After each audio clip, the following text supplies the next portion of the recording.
Get ready for back to school with H&M. Enjoy up to 50% off mix and match basics, new denim styles, and more.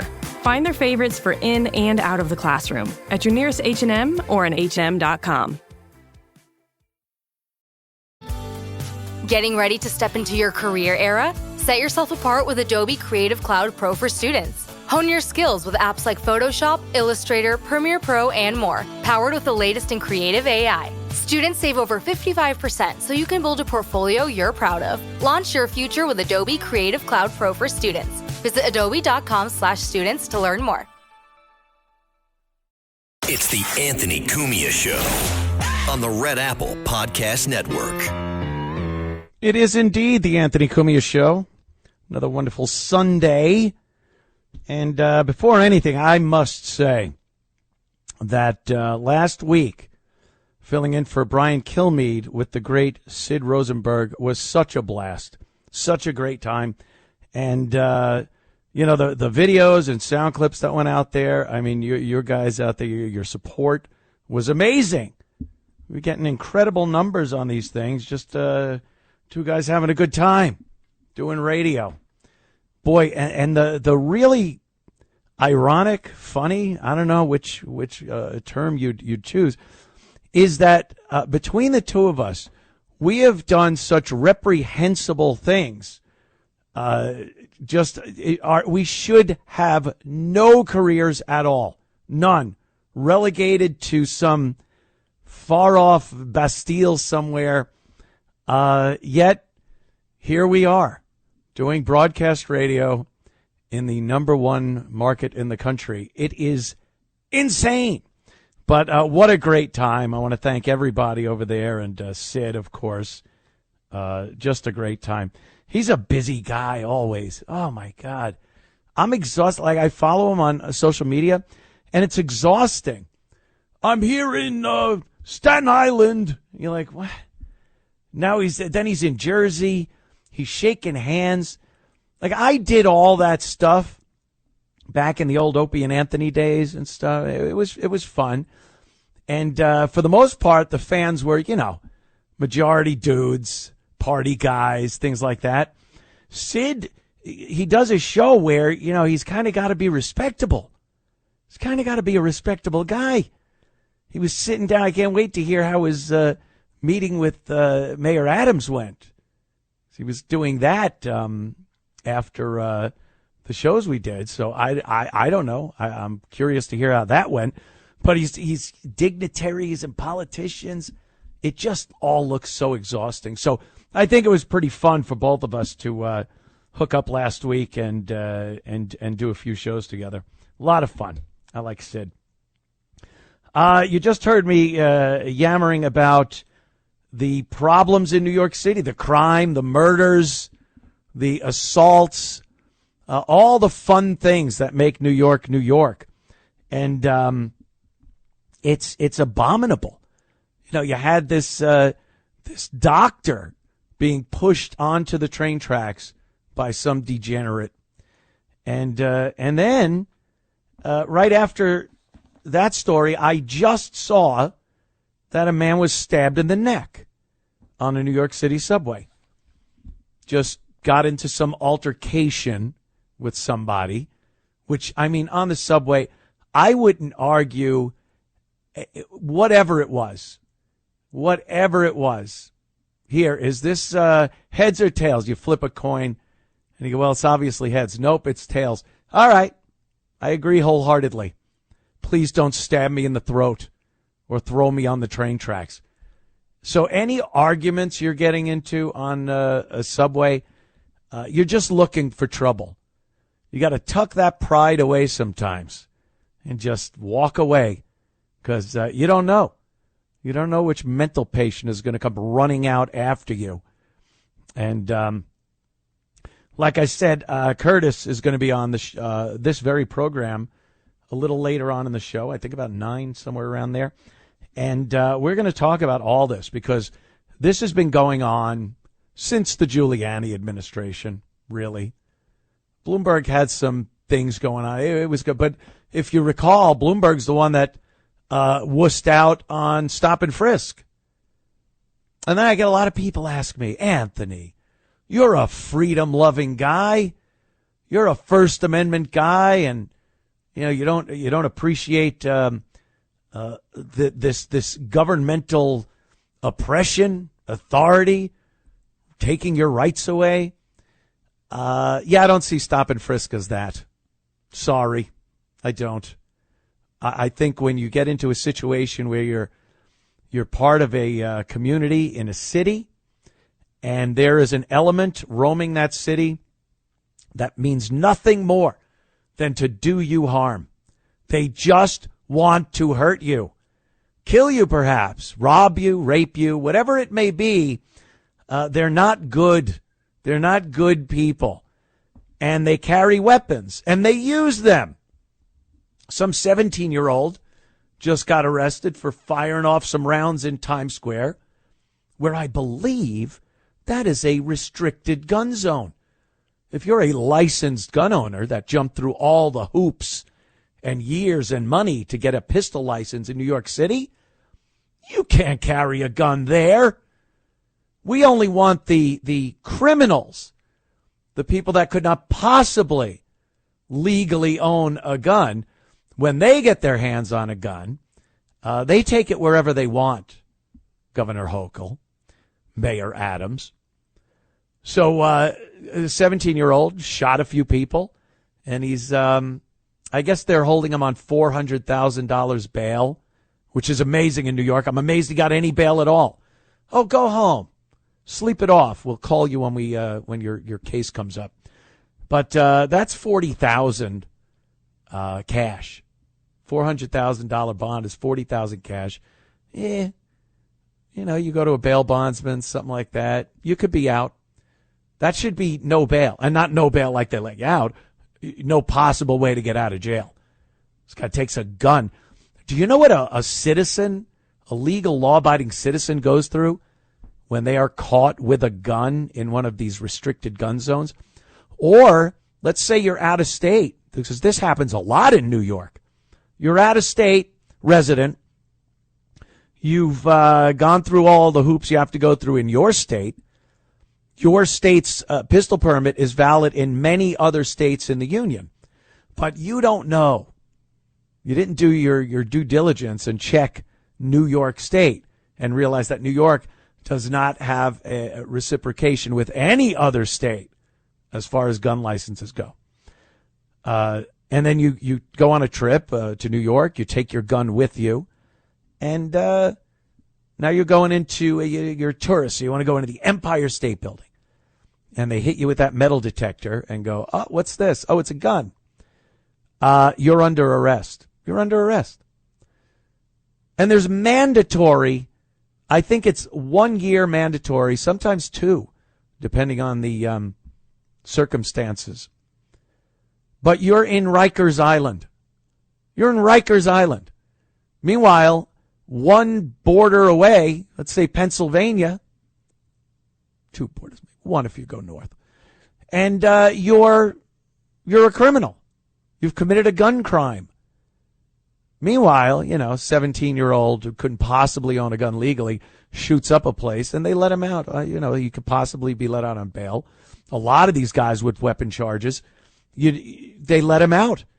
They have pending weapons charges. They'd already been arrested. They've been let out. They commit another crime, and they let him out again. And that's why New York is the way it is. And, de Blasio was just a disaster. He's the one that really, really brought New York back to that 70s, 80s, 90s vibe of just a horrible dystopian nightmare.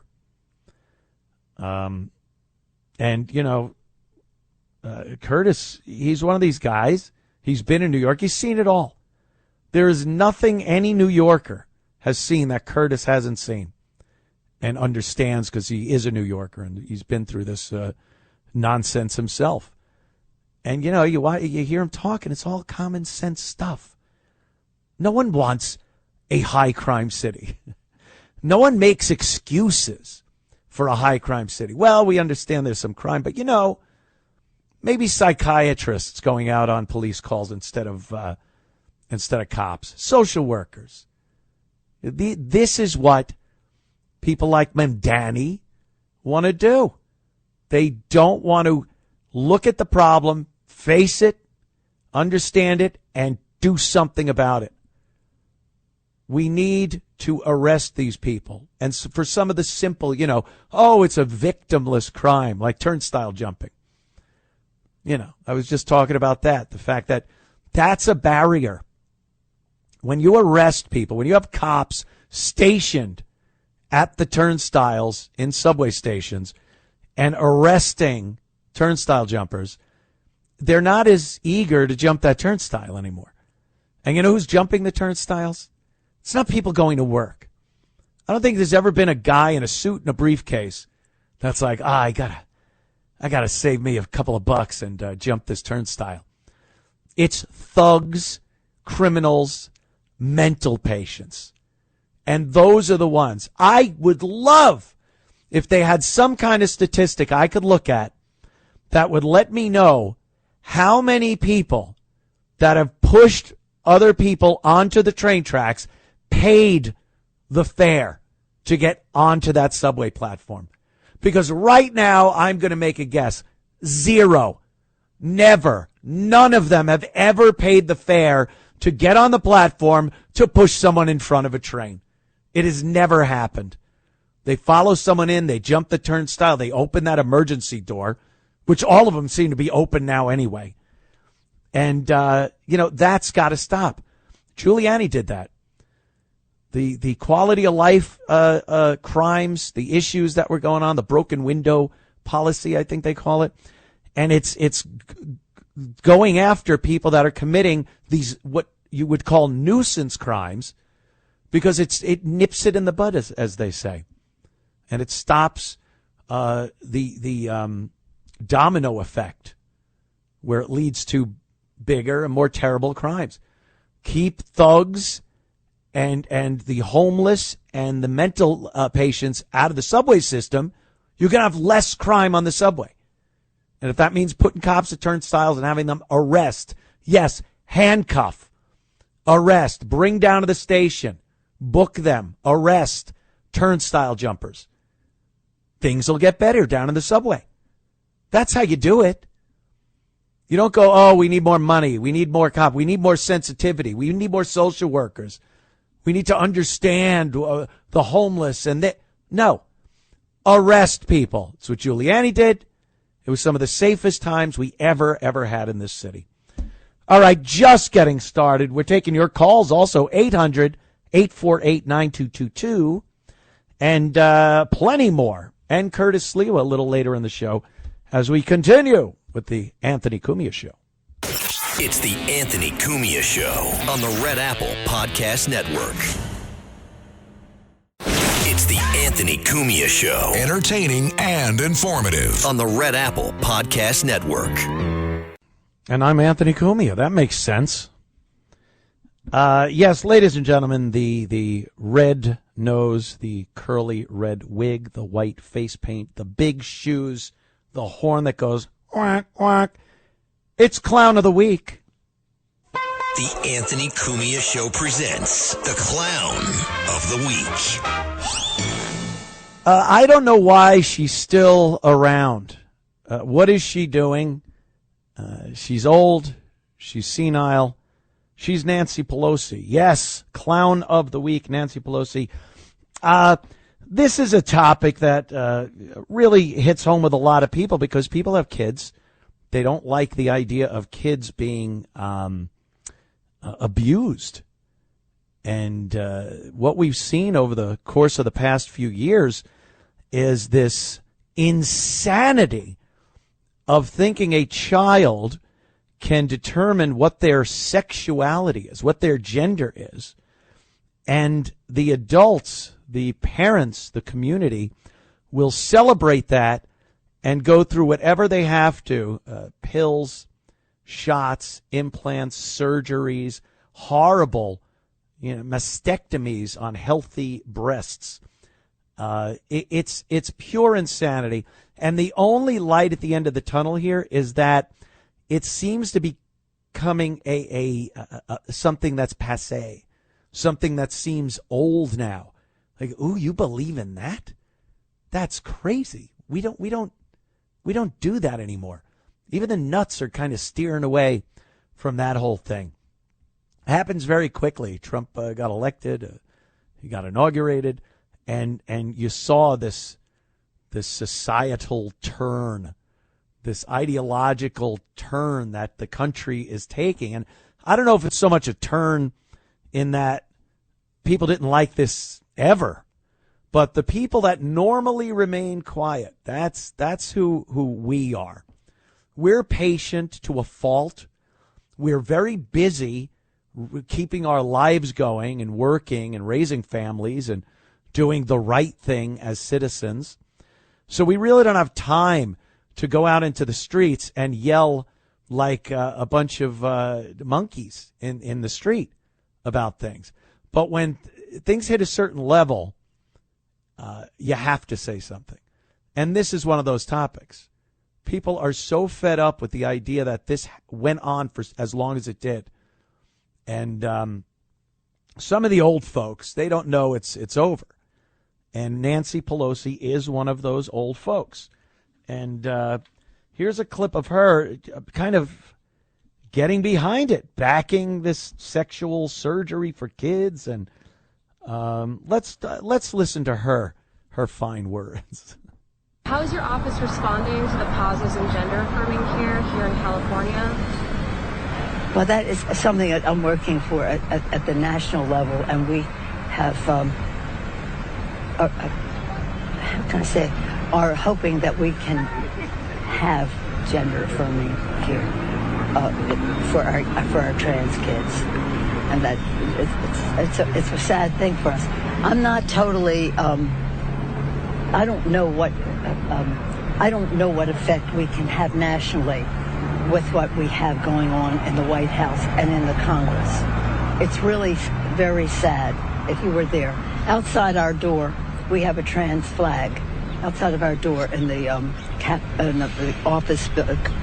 congressional office building, we have the trans flag, as do some of our other colleagues. But that view is not necessarily shared by people on the other side of the aisle. Boy, if it was a visual medium here, you would have seen a lunatic. Pelosi's done. She's got her head shaking like crazy. She can't find the words. She's stuttering and muttering. Look at you, stuttering, muttering. And what she says is insane. And again, they all know the proper language to use. You know, when a normal person would look at the facts of these kids being taken to various hospitals, clinics, medical centers, Dr. Frankenstein's laboratory, we call it what it is. This is gross, disgusting abuse of kids. This is mangling them. And they call it gender affirming care. Because, and again, they change words around like this in terms all the time, because the actual term, mangling, mutilating children's sexual organs and changing their sexuality before they're even through puberty, that doesn't sound good. That's not going to catch a lot of people and make them feel good about it. But gender affirming care, it's got affirming, which is not a nasty word. Care. Everyone wants to be cared for. It's like abortion. They don't say abortion rights, really. The mental patients in the streets with the blue hair, they say that. But most of it is reproductive rights. Rights is good. Everyone wants their rights. Reproductive. You're the right to reproduce. No. It's the right to, kill your unborn child. That's the right. That's the one that they want. So when someone like Pelosi talk, even though she's got some type of dementia, I don't doubt, or maybe it's alcohol-induced, whatever it may be. Even she has it ingrained in what's left of her brain to say things in certain ways where it sounds more palatable to people. It's a lie is what it is. It's a misrepresentation of what it actually is. And the Democrats, liberals, they are so for kids deciding their gender before they could decide anything else. I've seen kids that were young enough where you put a brownie or a cookie and a stack $10,000 next to it and go, which one would you choose? And the kid picks the cookie. They're too stupid to know that $10,000 buys a lot of cookies, but they're not mature enough. Their brain hasn't developed enough. But that kid, the same age kid, they would say is completely able to decide what gender they are at that age, and not just playtime decide, put a dress on, whatever the kid wants to do, play with a doll. They want to take them somewhere, or her, and change their body chemistry and cut off body parts. It is so reprehensible and so disgusting. And this Nancy Pelosi and her ilk are all for it. They are champions of it. And they think anybody trying to stop this is a terrible person. We know who's on the right side and who's on the wrong side of history here. Back in moments. Don't go anywhere. Anthony Cumia Show. It's the Anthony Cumia Show on the Red Apple Podcast Network. It's the Anthony Cumia Show. Entertaining and informative. On the Red Apple Podcast Network. Yes, indeed. The Anthony Cumia Show.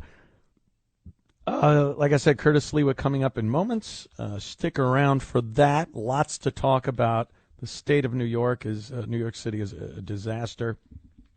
And Curtis is the only guy I hear that's talking sense, addressing real problems with real solutions, not this run around and throw out these pat lines and beating around the bush constantly. It's frustrating. And I don't even live there anymore. I don't even live in New York. I have to visit, though. So for one weekend a month, I would like a nicer, friendlier, more pleasant New York City. Clown of the Week almost went to Adam Schiff again. This guy could be Clown of the Year. Every single week could be Adam Schiff. This is a Trump saying that he wants a new census. The whole census thing here in this country has just been taken over and bastardized from what it was supposed to be. They're counting people that don't belong here, illegals. And the census is what gets you seats, Republican or Democrat seats in your states. And a lot of stuff is dependent on the census and the results of that census. Now, of course, the Democrats would love for the census to include anybody that has their ass in America when the census comes around. Whoever it is, doesn't matter.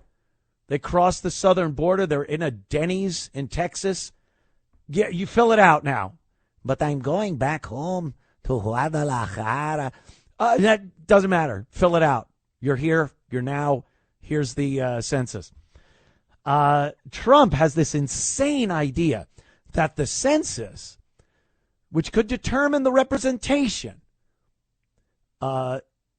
should just be American citizens.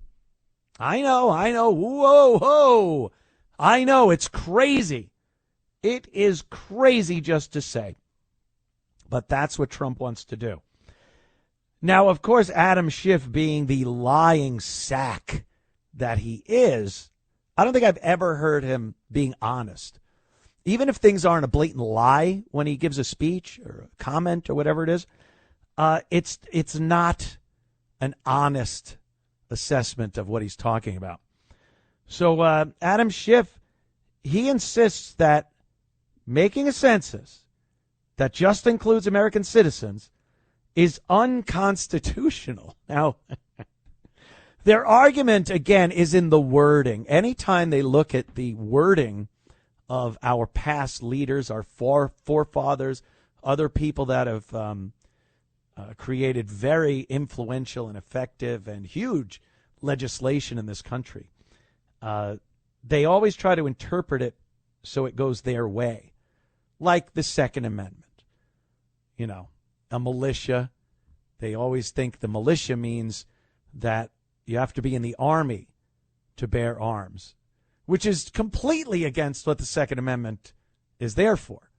It's an armed population, an armed people, an armed citizenry, that if the unfortunate circumstance ever came about where they would have to pick up arms against the government, why would only the army of the government be allowed to have weapons?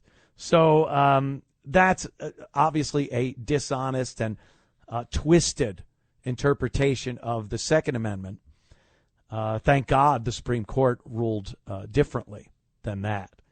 And we are, as citizens, allowed to bear arms.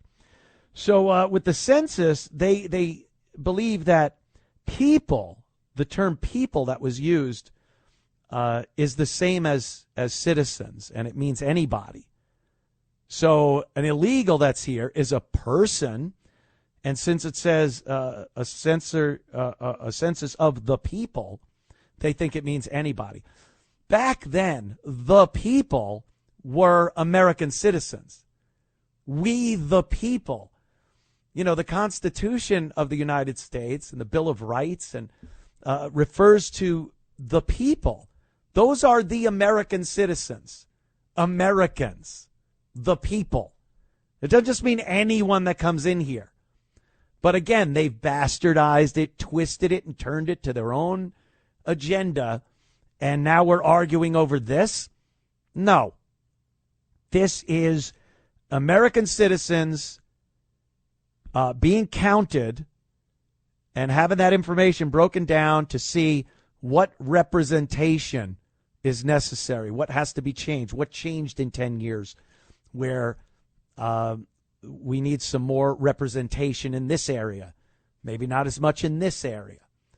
And of course, because illegals are overwhelmingly Democrat, of course they want illegal aliens on the census. More seats for them. So let's listen to Adam Schiff and his take, saying this is unconstitutional.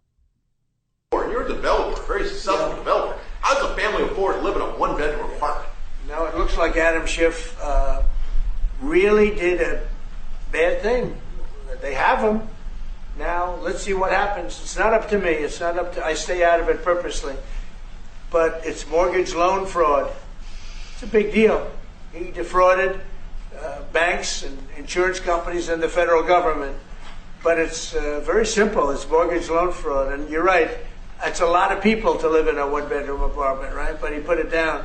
But he has a lot of other things far worse than that. So, no, Adam Schiff, they have him 100% on mortgage fraud. Now, if there's anybody else in this room except you would have no problem. But anybody else in this room, you'd have a problem. I'd have a problem. Yeah, please. All right, I screwed that up. I screwed it up. I didn't have the clip. I had the Trump mortgage fraud clip.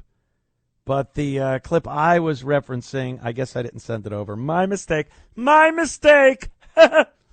Yeah, well, I said it anyway. Adam Schiff says it's unconstitutional, but they don't even want to hide it anymore. If they ever did really want to hide it, they didn't. It seems like in the old days it wasn't as obvious. We all knew that they wanted anyone that was going to be a Democrat voter to be allowed to come in this country, illegally or not.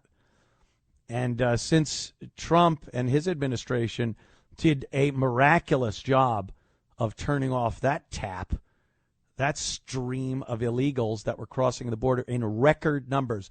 Not hyperbole there. More illegals crossed that border under Joe Biden than any other administration ever in history. And never once did they try to slow that down. If anything, they made it easier. These caravans of illegals were crossing the border from Central America, South America, Mexico, and nothing was done. And they went through all the excuses. We got a bill, a bipartisan bill. It would stop the flow. And like, no, what? And everybody with any sense in their head was saying, no, you don't need a bill. You're the president. Close the border. Can't do that. And the CNN and MSNBC were saying, you can't do that. The Republicans didn't sign the bill. Meanwhile, the bill was full of all kinds of garbage that would have done nothing to slow down the crossings at the border. We got more border patrol. Yeah, to do paperwork to let these illegals come into the country and give them a court date, which they never go to. So again, it was all nonsense, all bull, all garbage, because then Trump comes in, and within months, statistically 0% illegals crossing the border. So it could have been done. They chose not to do it, and everyone knows why. Because they need voters, legal or not. Goes hand in hand with the ID. They don't want voter ID. Why would you let illegals come into this country in record numbers, right? Then you put them on airplanes that they don't have to pay or anything. And you distribute them all over the country. Little towns like Springfield, Ohio. Of course, you got the Somalis up there in Minnesota. And all these little enclaves of illegals and immigrants that they've let in legally, but all under Democrat rule. And then you come up with this amazing plan that you don't have to show ID to vote. Oh, you have to do it for every single other thing that means anything in this country. But voting, what is that? It's an insignificant thing, isn't it? So when you tie things like that together, you cannot come up with a different conclusion than they are trying to get votes from illegals who they've let pour over this border. And shutting the border is great, but, you know, we're flooded. Now we got to turn the bilge pumps on and start pumping this garbage out. And now that Trump's been doing that, trying to the best of his ability, he gets crucified for that, too. And anyone that supports him is a Nazi. You're racist, xenophobic. Oh, illegals. I mean, undocumented. I mean, visitors. I mean, wonderful people. They're the only ones that'll clean your toilets. And then they come out with some of the most racist stuff you've ever heard. Who's going to clean your toilet, Mr. Trump? Well, that's a little much. But that's where we are. And anyone that thinks any different, you're really not being honest. This is what they do. This is what they do when it comes to trying to win elections. I don't think Democrats can really win elections legitimately. I don't think it can be done. I got another clip here. I guess we could get to this. It's Governor Hochul, and she's speaking about Texas, this redistricting, gerrymandering. No one even knows what that means. I mean, it's a tough thing to even talk about on radio shows and TV news shows because it's not a very exciting topic, and most people don't even know what it is. This redistricting, drawing new lines on a state map of districts, and they just try to divvy up the other party's district so that they don't get as much representation. And that's what they've been doing. I was looking at a map of, I think it was Illinois, And the districts were very big and blocky. You know, they were like different districts in the state of Illinois. And then they showed what it's like today. And these things are shaped like organisms, like paramecium. And they're just all over the place with tentacles of one district reaching in. And some of these districts are literally, parts of them, one street wide, because they just needed that street to divvy up this district into two districts so that they would get more seats. It really is underhanded and dastardly, but it's not a sexy topic. No one really cares about it, which is kind of sad because it is pretty important. But let's listen to Hochul. Not even so much what she's saying here. She's pretty much letting us know that they want illegals to vote. But she uses these Old West analogies because she's talking about Texas, and it's just douchey. Here's the great New York Governor Hochul. These brave public servants are taking a stand, a strong stand, against a blatant power grab that's happening in their state as we speak. And this will have implications, not just in Texas, but for our entire nation and its future. And I have news flash for Republicans in Texas. This is no longer the Wild West. We're not going to tolerate our democracy being stolen in a modern-day stagecoach hoist by a bunch of law-breaking cowboys. Americans don't want a system that's stacked against them. They believe in fairness. It's fundamental. Rigging the system is un-American. But here they are, flagrantly breaking the rules so they can hold on to power. With that power, they're going to inflict even more pain. But here in New York, we will not stand on the sidelines with the timid souls who don't care, will not invest their heart and soul into this battle. And that's why the gloves are off, and I say, bring it on. They're all tough. I love the Democrats. Yeah, bring it on. Who's that idiot down from Texas? Beto O'Rourke. What's his name? Is that it? Beto. Beto. What's that? Yeah. Beto O'Rourke. Okay, I got it right. My little earphone friend told me. Yeah, Beto. He's a tough guy. He's cursing. You know, I saw him talking the other day. Yeah, when we finally get this car back, meaning, you know, the administration, when we finally get this car back, we're going to drive it like we stole it. Well, that's usually how you win elections. That's how you get the proverbial car of the administration, of the presidency, of the House and the Senate. And so, again, they get so tough. And they use this violent rhetoric, this underlying violent tone.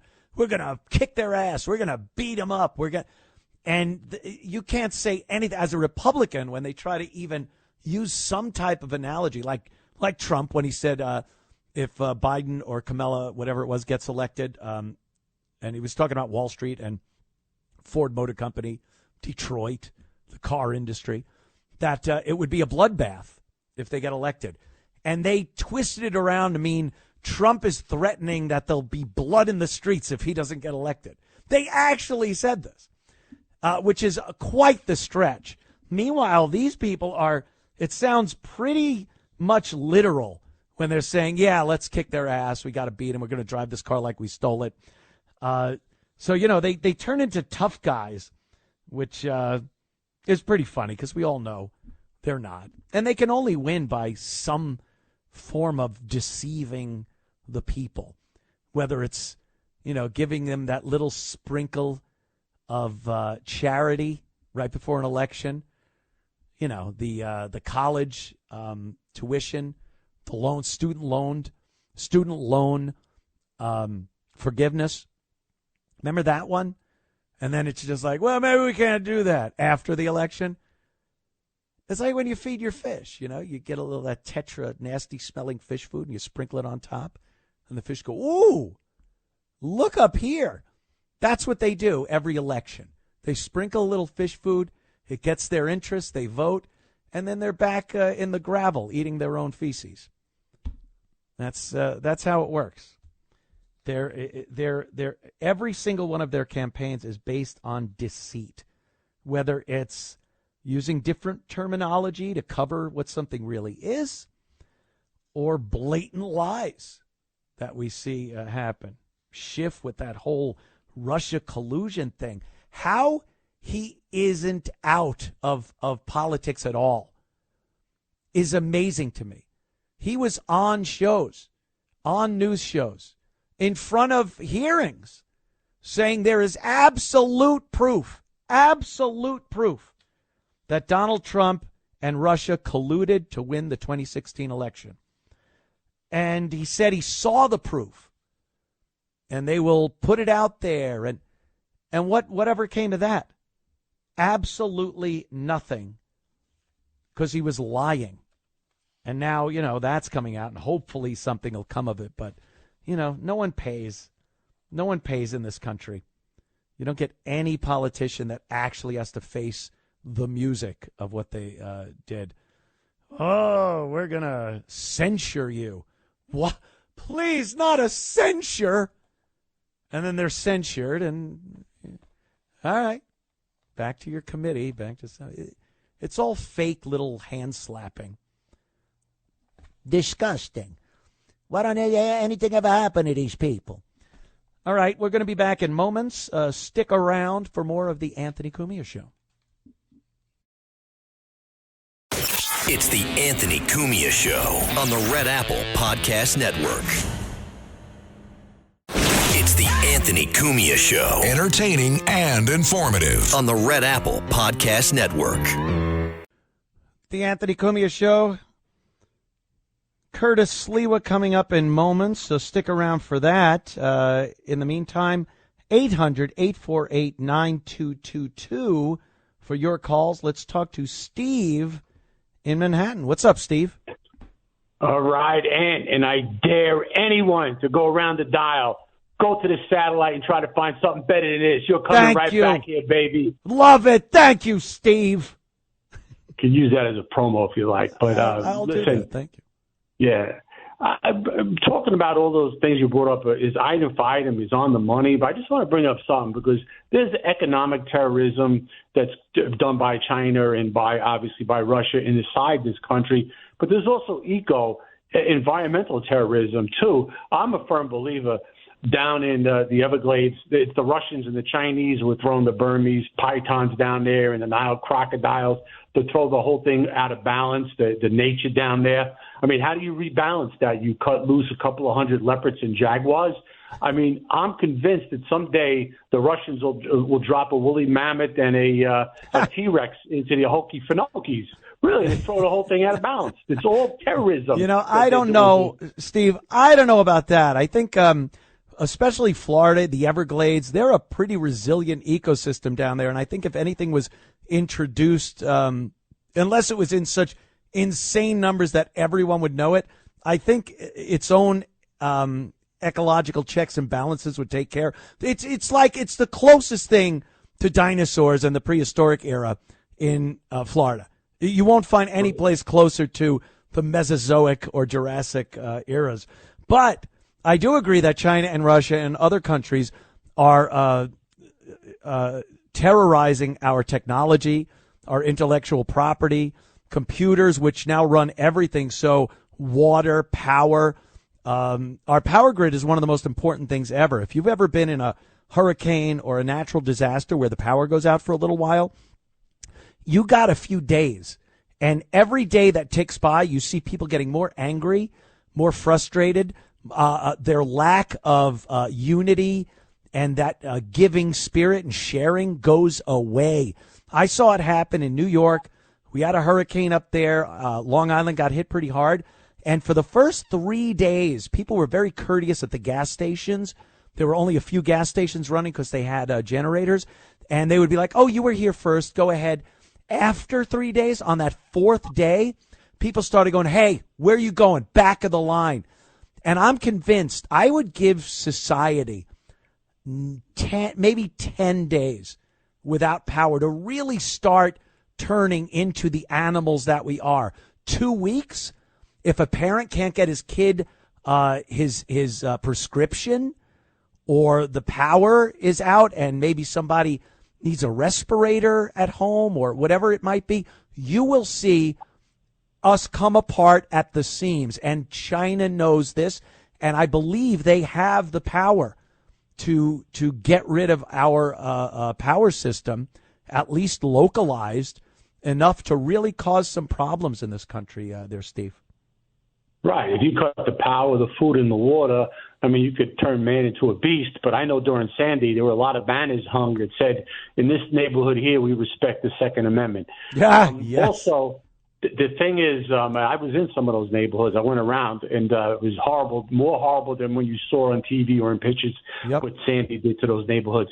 But also, if we don't get these illegals out of this country, folks, they win because they're going to have the census, and all these illegals, they move all over the place. So wherever they live, they're going to send like 20 census applications, and who knows who's going to fill them out and send them in. Because like that's the votes. why they have to be thrown out of here. The countries they come from have to be held responsible. Those leaders, folks, you realize they're sending murderers and rapists in here to murder and rape our children, our family members, and our friends? To me, is that not an act of war? I believe that's an act of war. Now, Steve, I don't know, Steve. I've heard from the Democrats that these are some of the most wonderful people, family-oriented. They work harder than any American, some snotty American kid would, and they do the jobs no American would do. So how dare you, Steve, talk so ill of them? Well, I'm just speaking the truth. That's the only thing. And I'll leave you with this. My slogan for Curtis 4 years ago was Curtis or Detroit. And he has to have big, really, voter registration drives, have 1 million Republicans move it to Frank Morano's house, and Curtis will win the election. I hear you, man. That's what I'd like to see. Thank you, Steve. There goes Steve from Manhattan. That's great. Yeah, he gets it. You know, people get it. They understand what's going on. It's just this feeling that you don't have the power to really do anything about it. So I don't know. I don't know where we go with this. And like I said, I'd love to see Curtis win. It's a common sense guy. He's been around New York. Some of these guys, it's like, who, Mamdani? Where was Mamdani when Curtis was down in the subways with the Guardian Angels because there was a problem? And he took the reins and said, hey, there's a problem with crime in the subways. Why don't we do something as people? And he was called vigilante and this and that. But, you know, that's a take the bull by the horns kind of guy. And that's really what you want to see in this day and age. So we'll talk to Curtis in moments. Stick around. Anthony Cumia Show.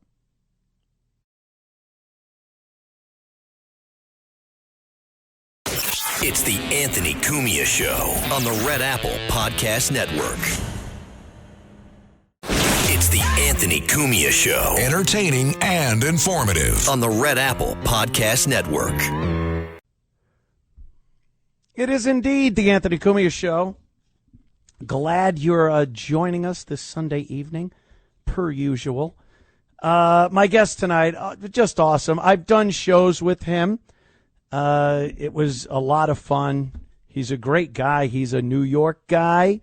He knows the city like not many other. I got to be honest. I don't profess to be much younger than Curtis, but I kind of grew up, not as a kid, you know, my 20s and 30s, watching what he was doing in New York. And always, sometimes you laugh, chuckle, and most of the time you go, good, someone's finally doing something.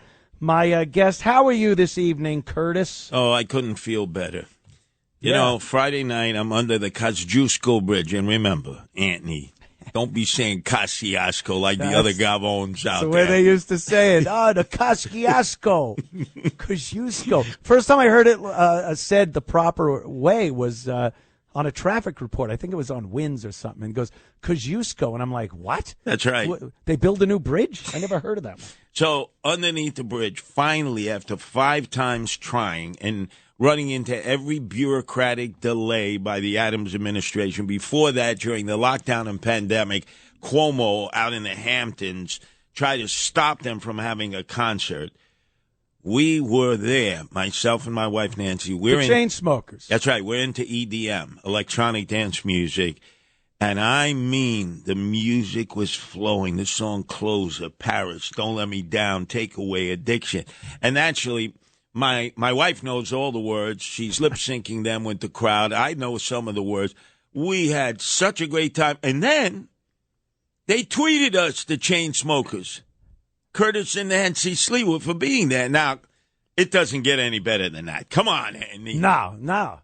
That's good because, you're known and people, they're pulling for you, Curtis. Well, also, they hated Cuomo because of the lockdown and pandemic and Adams for making it so difficult to have a conscience. Not because Adams doesn't like the chain smokers. He probably doesn't even know who they are. Yeah. But the regulations that exist in this city to do anything, Anthony, which is why people like yourself have decided we're out of here. You're down in South Carolina where half of New York City has moved. Yeah. A lot of people have left New York because of things like, the things most people go, taxes, I can't take the expense, the lack of rights that you have. They've just infringed on your rights, this and that. But regulation is a huge thing. The amount of red tape you got to go through to do anything. There was one time I lived in Roslyn out on Long Island, and I wanted to chop a tree down in what I thought was my yard. I bought the house. I pay the taxes. I wanted to cut a tree down, and silly me, I went through all of the legalities that one would go through when you have to do something, thinking it would be simple. The amount of money I had to pay various people to cut a tree down in my own yard was criminal. A tree inspector, a tree doctor had to come and examine the tree to see if it was healthy, and then that would have been more money or more forms that had to be filled out. It's gotten to the point of being so oppressive that I don't know how anyone is even left in that state, except for the lunatics that are pushing people in front of trains. Anthony, you committed arbicide? I did, arbicide. You I had to. Killed a tree. A tree grows in Brooklyn. That's the book we all read in second grade. I know. You I killed know, Curtis. A tree? I love nature. I love trees. I love the beauty of trees. But the leaves were falling in my pool, Curtis. I can't have this.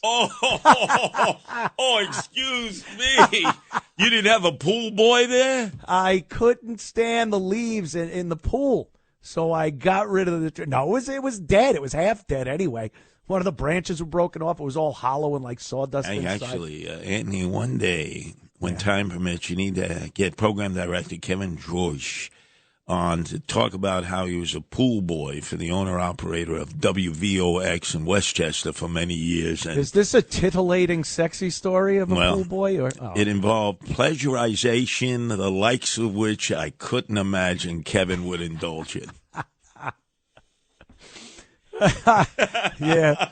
I went through a pool cleaning phase in my earlier days. Oh, you did? My early 20s out on Long Island, vacuuming people's pools. And, they had huge houses, and you wanted something to drink, a drink of water, and they'd be like, yeah, the hose is right there, and you're drinking hot water out of the hose. Like you're an illegal alien, right? Yeah. Who was at Home Depot, right. standing there for day labor to clean the pool. Getting my cardio when I see the SUV pull up. Oh, my God. So you're the pool boy. Now, what causes that silt on the bottom of the pool? I can never figure out. Well, you got to cut your trees down around your pool there. Oh, the silt at the bottom? I don't know. You gotta, because when I finally did get my own pool, then I had other people like me come over and do the work. So I don't know what actually was wrong with it. I just had to vac it out. I didn't know what caused it. Oh, so there you were. Blue collar, working class man. Yes. You didn't have calluses on your tuchus. You had calluses on your hand for doing a hard day's work for Curtis, almost no pay. Yes, and you know how that is. You did the same thing. Oh yeah. And how many people in government, and I'll bring it over to the entertainment field in some respect. How many of them don't even know what it's like to go to a job you can't stand, be in conditions. I also did HVAC, and being in attics in the middle of the summer, it's 130 degrees up there. You're banging your head against the shingle nails, poking through into the attic, and you're hating life. And all you're doing is thinking, God, I got to get out of this. I got to do something else. I have these dreams and aspirations, and you work toward them. And when it pans out, it is an amazing thing, but you will never ever look back and take it for granted. Be hold humble. on a second. I'm really interested in this attic boy. You're up there. You got all the insulation, all the fibers that you're breathing in that you're going to get cancer from, years from now. Did you find any bats or skeletons up there in the attics? There were bats a few times, mice. It was out on Long Island, so it wasn't like I was doing city tenements or anything like that. I got to tell you, I'm a kid. But the insulation was terrible. I'm a kid. I'm in the back of the Canarsie Cemetery, the only secular cemetery in the city. Every other cemetery is religious. It was actually owned by the city. And I'm hanging upside down in those elm trees because during the day, the bats were sleeping. They're nocturnal. Yeah. And so I'm hanging upside down and I'm loving, I'm climbing those trees and I'm looking at the bats and I jostled one of the branches and the bat woke up and bit me right in my stomach. Oh, no. You really got to think that's going to be a problem. I fall out of the tree. There's like an emergency. My cousins, Joey G, the Cheech from Howard Beach, Lenny Beans Bianchino. Oh, my God, you got bit by a bat. Rabies. Yep, that's the first thing you think. They dragged me to Brookdale, the ER, first in line, the guys who got shot. Then in line, the guys who got stabbed. Then the ones who got bit by bats or rats. And they give me 12 horse needles right in my belly button. Ooh, I mean horse needles. And they say, if you don't take these needles, there's a very good chance that in the middle of the night, you're going to be foaming from the mouth. Yeah. And there's nothing we could do for you then. You're gone. We got to call in the priest with the last strike investments. As kids, we all learned that from cartoons, by the way. Oh, what about the wild packs of dogs that would be roaming the neighborhoods and they'd be foaming from the mouth and everybody would say, "Oh my God, rabies! Stay away from them." That was a scary thing as a kid. And remember, Anthony? Remember when you would see a praying mantis? And they would say, don't touch that praying mantis. Yeah. If you kill that praying mantis, people in Washington are going to know, and they're going to come and put you in federal prison for 5 years if you bother a praying mantis. Yes. And I would say, how would they know?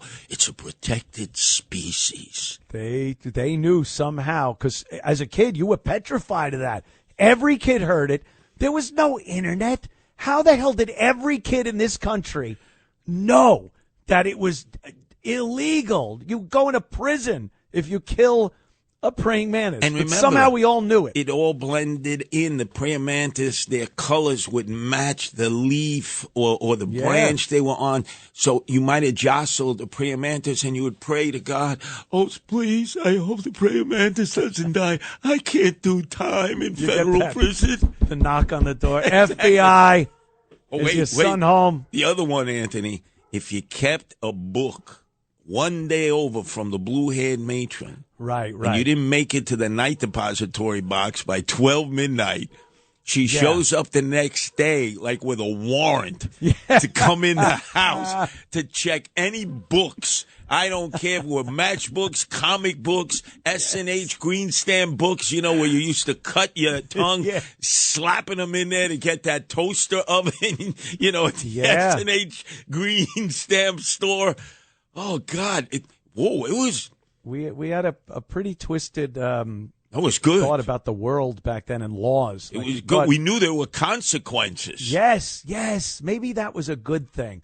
Like over use of consequence that wouldn't ever happen was probably better than this, what we have now, where no one thinks there's going to be consequence because they haven't seen any.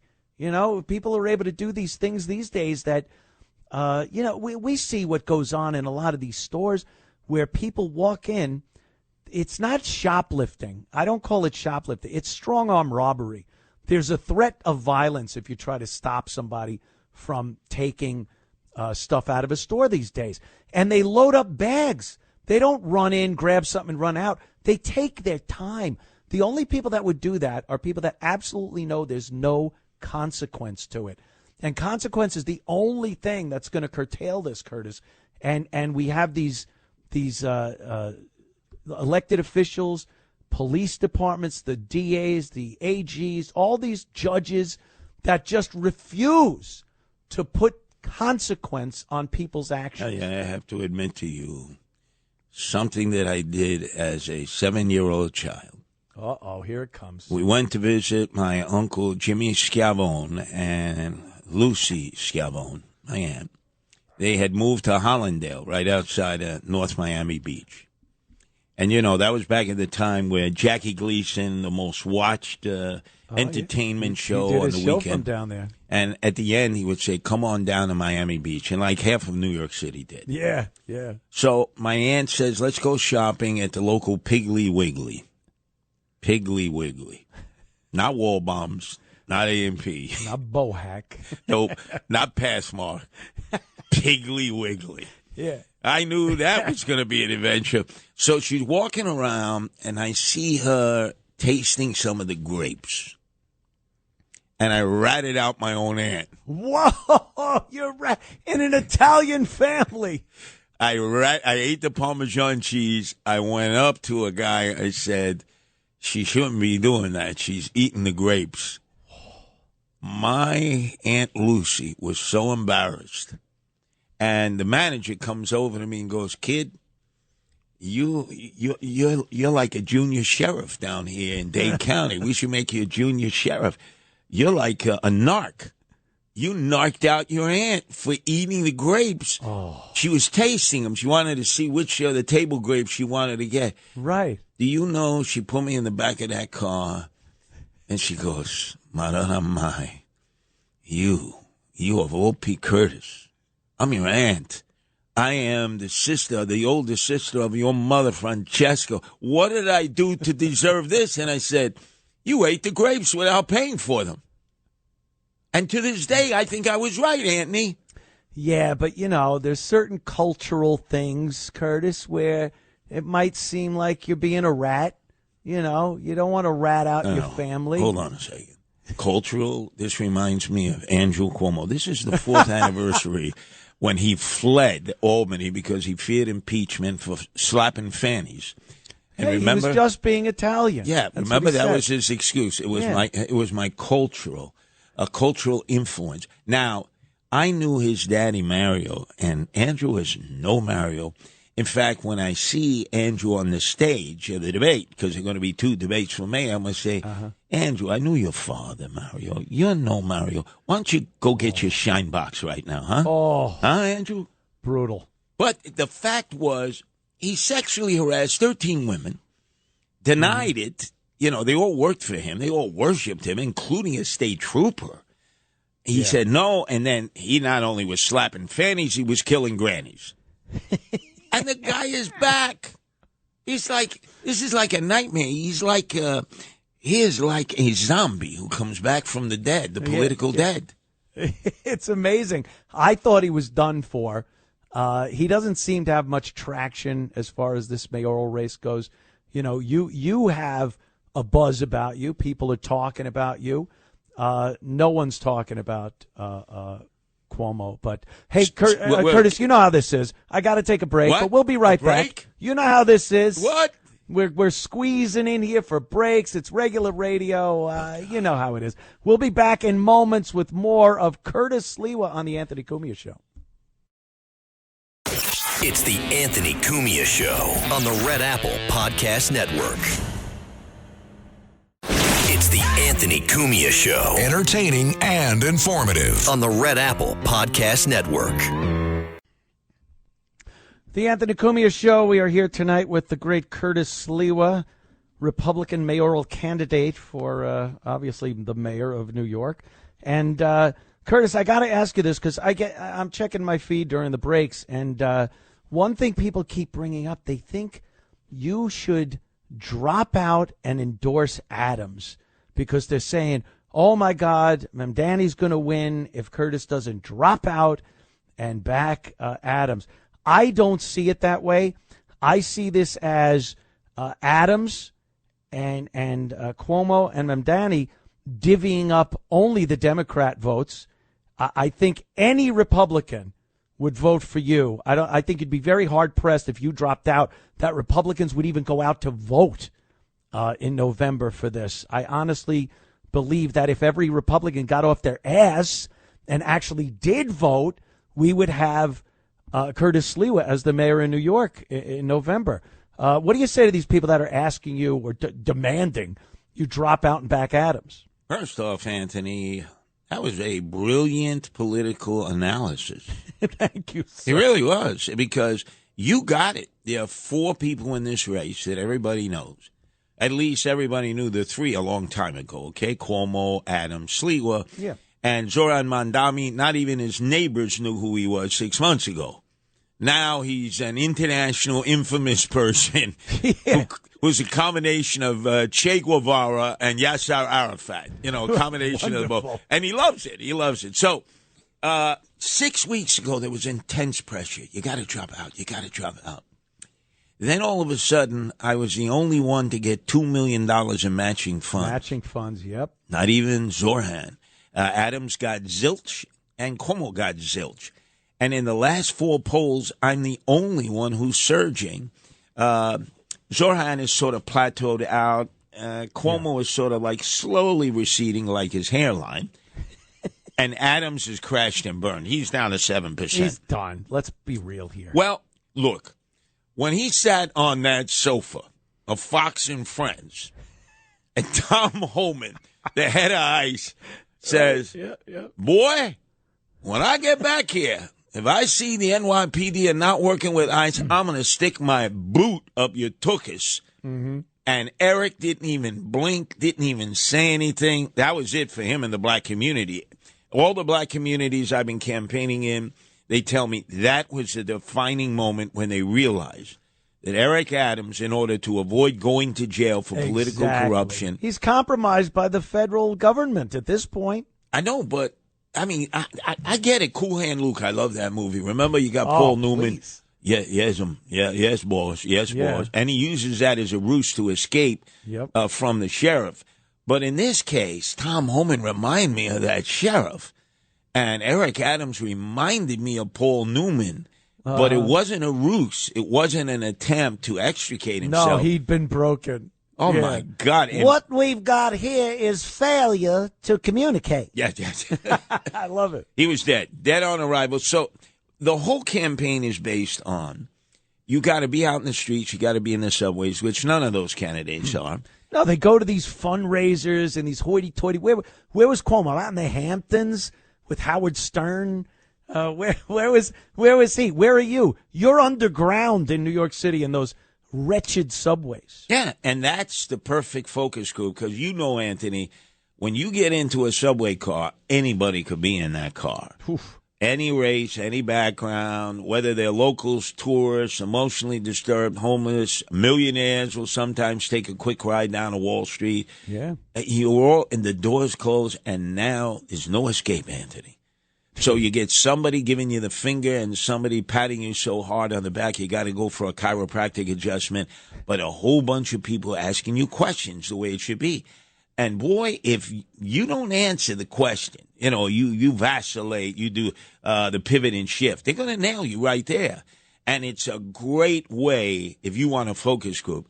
And it's obviously you have to worry about all the crime there, but, you know, the city has said it's the safest the subway has ever been in subway history. Tell that to the doctor in the ER who got thrown in the tracks at 50th Street on the 1 train at 7:30 at night in front of a whole bunch of tourists. Yeah. And he hasn't been caught yet.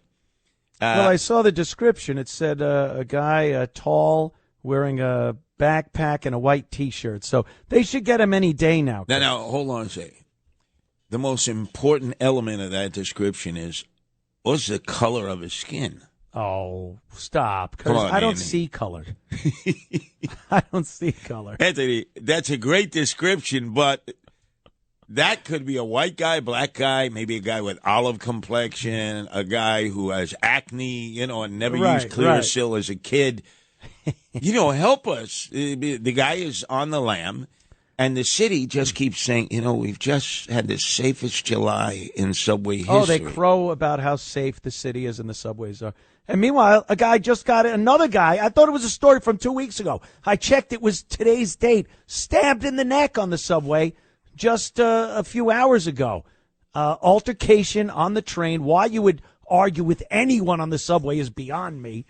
But it's out of control, Curtis. And I'm the only one who can get it back because I'm the only one who has been patrolling those subways with the Guardian Angels for now 46 years. I know what needs to be done. I know how it's been done before, and it's not a difficult process. But if you decide to go with Adams or Cuomo or Zohran Mamdani, these are guys who don't ride the subway. How are they going to know what to do? We'll take up this in the next segment. Anthony Cumia Show, back in minutes.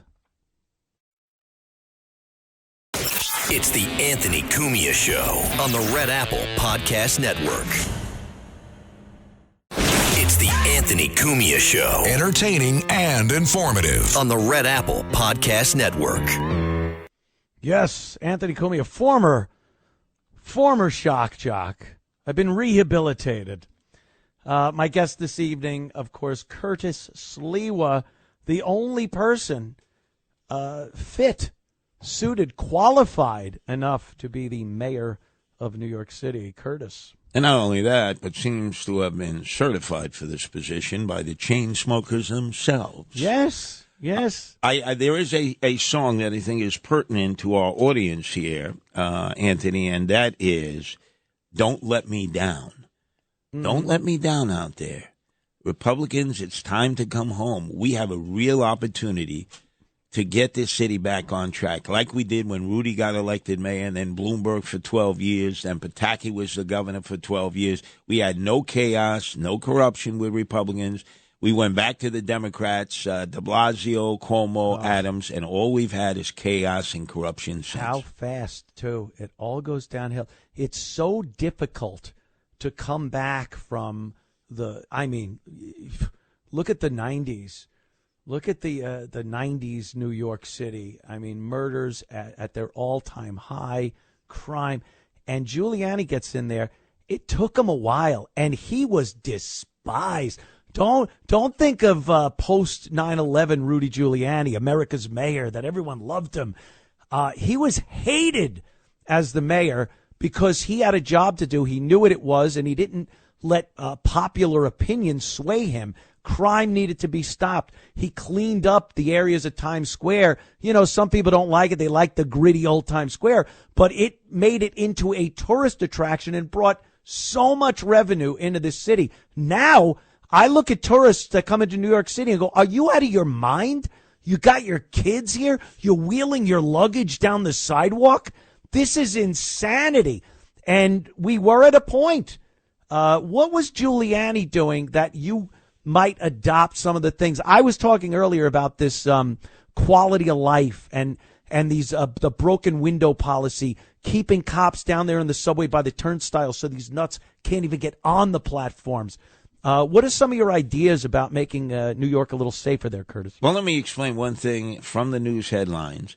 There was a 17-year-old thug at 1:30 in the morning in Times Square off of like 44th, 45th and Broadway, and he pulls out a gun and he starts shooting people. All right, Curtis, wait. Couldn't happen. It's a gun-free zone, Times Square. I know. Well, actually, the reason it was created, a gun-free zone from 40th Street north to 50th Street, along the corridor, Broadway and 7th Avenue, was by Governor Hochul and Eric Adams against people who had a legal permit to carry. Yes. So if you were legally licensed, which is a very difficult thing to get anywhere in New York. The money and time it takes, forget about it. But this sign meant you. Now, the guy who always carries an illegal handgun, which is 99.9% of the troublemakers who end up firing their firearms, they're reading that, if they can read, and it apparently does not apply to them, Anthony. So no, of course not. They feel they have a license to carry an illegal handgun in Times Square and kill or shoot as many people as possible. Yep. Now, at 17, they raised the age. Cuomo raised the age, so you have to be 18 to be charged as an adult. So this guy tries to murder people, and he will be charged as a juvenile under the old Cuomo law. Remember, no cash bail Cuomo. That means whatever you do, you're going to get cut loose. It's reform, though, Curtis. It's bail reform. So it's a good thing, right? They're reforming something. And then Zohran Mamdani a man who said, I want more social workers, not cops. Mm-hmm. He wins the Democratic primary, and now he is escorted wherever he goes by armed NYPD police officers who drive him around in a gas-burning guzzler, I think it's a General Motors SUV. And he's loving every second of it, because when he was over there reminiscing about the life and times of Idi Amin in his home country of Uganda, he had the commandos there with the AK-47s fully loaded, couldn't make a phone call on his land gentried premises. Right. So it's sort of like, do as I say, not as I do. These are sanctimonious hypocrites. They all are. It's just, especially on the Democrat side. You know, the Republicans aren't all saints themselves, but the Democrats, I was just talking earlier about their deceit, their deceitful way of putting things and wording certain things. When they come up with a bill, it sounds like a great thing. The Safety Act in New York. And meanwhile, it takes away your right to bear arms, your Second Amendment right. But they put the names on it like they're helping you. They're doing a favor as they rip away your rights. Now, tell me, let me take you back to something of great importance to me. And I know you, when we last spoke, you had just brought a puppy dog into your life. Am I correct? Yes, Dallas, Belgian Malinois. We have the time and space and motivation, energy and resources to take care of a Malinois the way they need to be, because they call them meat missiles. They're special forces and police dogs. But the smart as a whip. He's being trained so quickly. My girl Missy knows how to train these dogs, and it's amazing to watch. Now, I love animals. Yeah, and you should. But while you were down there, we had a horrific story here that unfortunately happens far too often. So you had this young thug who at 4:30 in the morning is kicking a pit bull to death. Drags it along the street in South Ozone Park. It's all on video. And then sets the dog on fire and runs away. Turns out the guy is caught by cops in the 110th precinct. Days later, I had brought a whole posse of animal welfare people out there. We were giving out information that would lead to his capture, and he was captured. And he was cut loose, no cash bail. Oh, my God. This young guy went to Canisius on a basketball scholarship. Right. Sort of a Michael Vick type, just vicious towards animals. And that's the other thing is I am running on the Protect Animals independent line, no kill shelters, animal abusers go to jail. And that resonates with people no matter whether you voted for Trump, you voted for Harris, you're independent, conservative, liberal, it doesn't matter, and mostly women. Because if you're not taking care of animals, you're not taking care of people. And look how many homeless and emotionally disturbed people we have here. Yeah. Curtis, I've spoken with a lot of people, and I hear people that have critiques of you. And one of the things that I don't understand, because I say, no, Curtis is the guy. This is the guy we need in New York City right now. And they go, oh, what, him and his cats? And it's like, if you don't have empathy for a completely helpless animal, a cat, a kitten, what kind of human being are you? Like, that is I judge people's character on how they feel and treat animals, because they are probably the most innocent things you'll find. Most people, most human beings, and I love seeing these videos, when they see an animal in distress and they help it, and you don't know this person from a hole in the wall, but you go, God damn, that's what people should be. That's how a human being is supposed to act. And some people look at it as detrimental to your platform. And who the hell would think that way about animals? And what have you heard? They did. Yeah. They did 4 years ago when I ran against Eric Adams. They made fun of me and my wife. Now that cat guy. Right. That was during the lockdown and pandemic. So the shelters were not taking in animals being surrendered, and I don't blame them. People were dying left and right of this virus that we really didn't know anything about. They were terrified. Okay. So my wife went down to the shelter, and as people would come in to surrender cats, she'd say, please don't give them into the shelter. They're going to euthanize them. Yeah. See, because the people were of the belief, no, if I surrender the cat or the dog, they'll find them a good home. Because everyone thinks that. Doesn't happen. Not in New York. After a certain number of days, they kill them. And so my wife would bring them back to the house. She would get them the shots from the vet visit. She would socialize them and then adopt them out in twos. So the reporters wanted to come over and visit us. See, we lived in a very simple one-room apartment.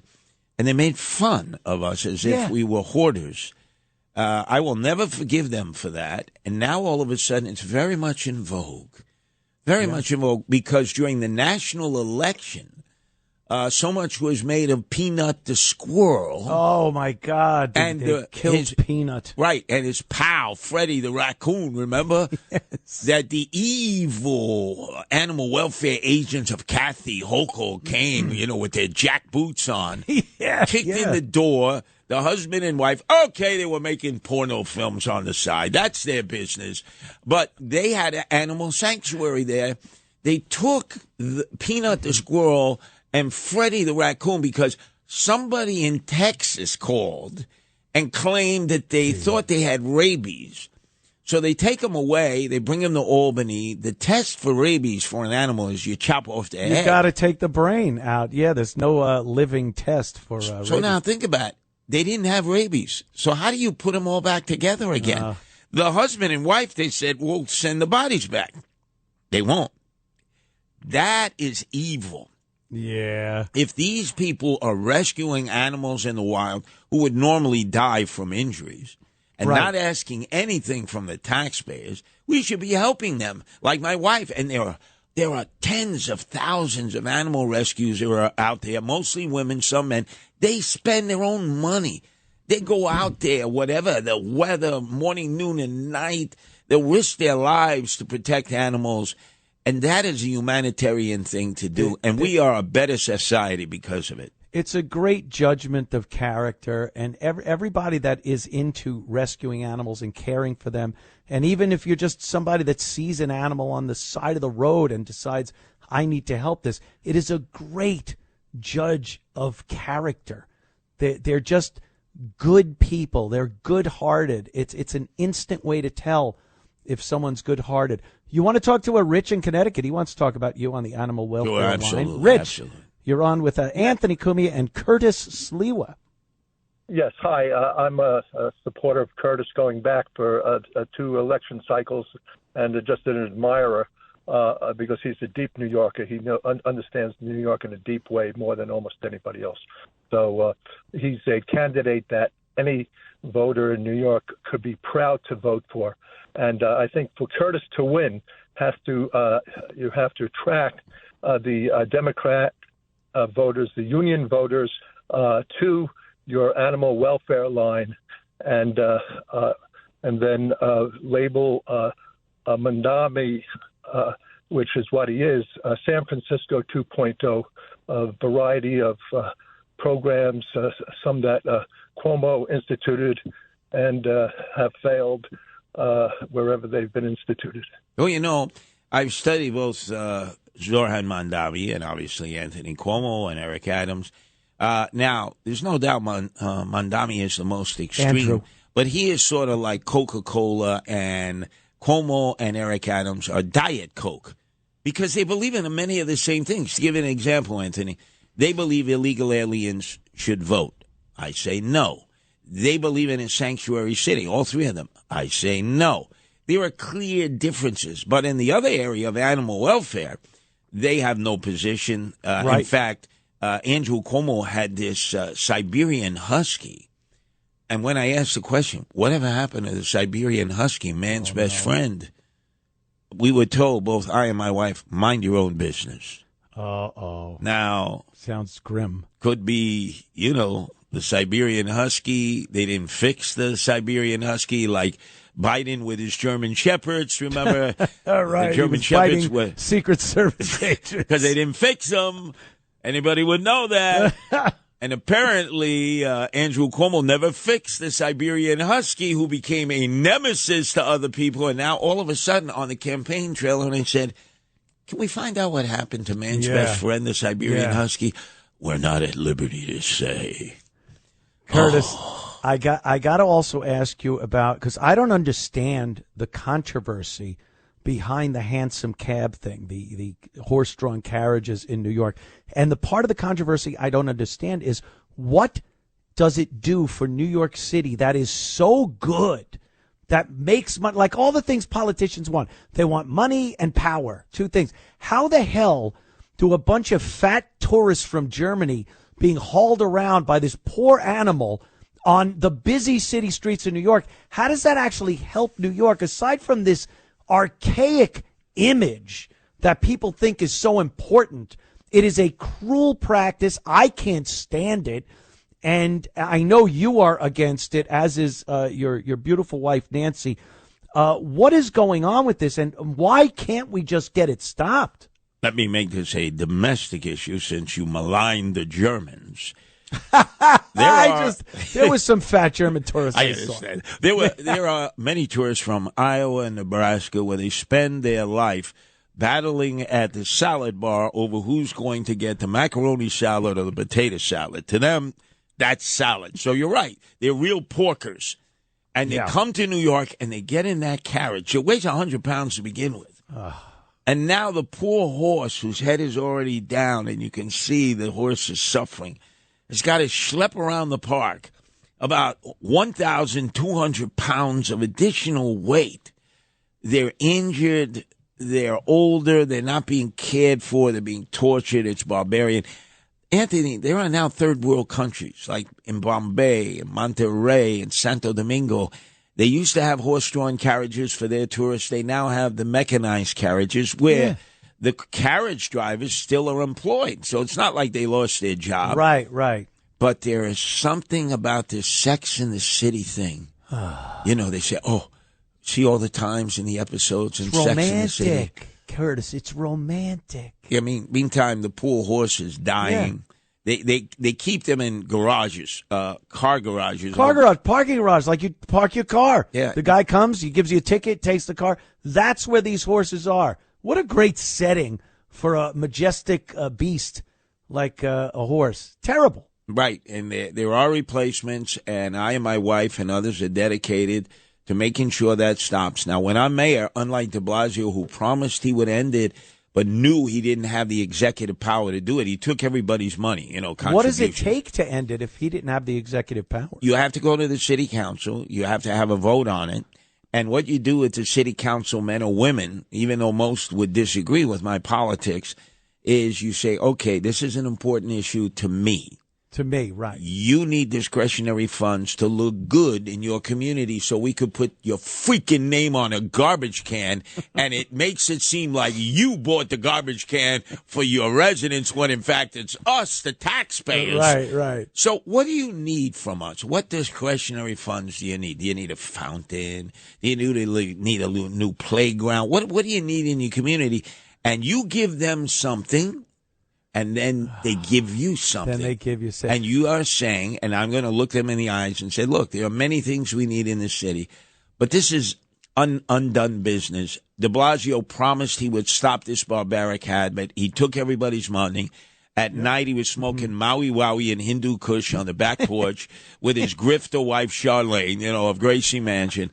We want to right the wrong. Please, I'll help you get your discretionary funds. Wow. You got to help me on this vote. We must end this barbaric behavior, or I'm going to name and shame all of you. Do you know Elon Musk at all? Have you had any contact with him?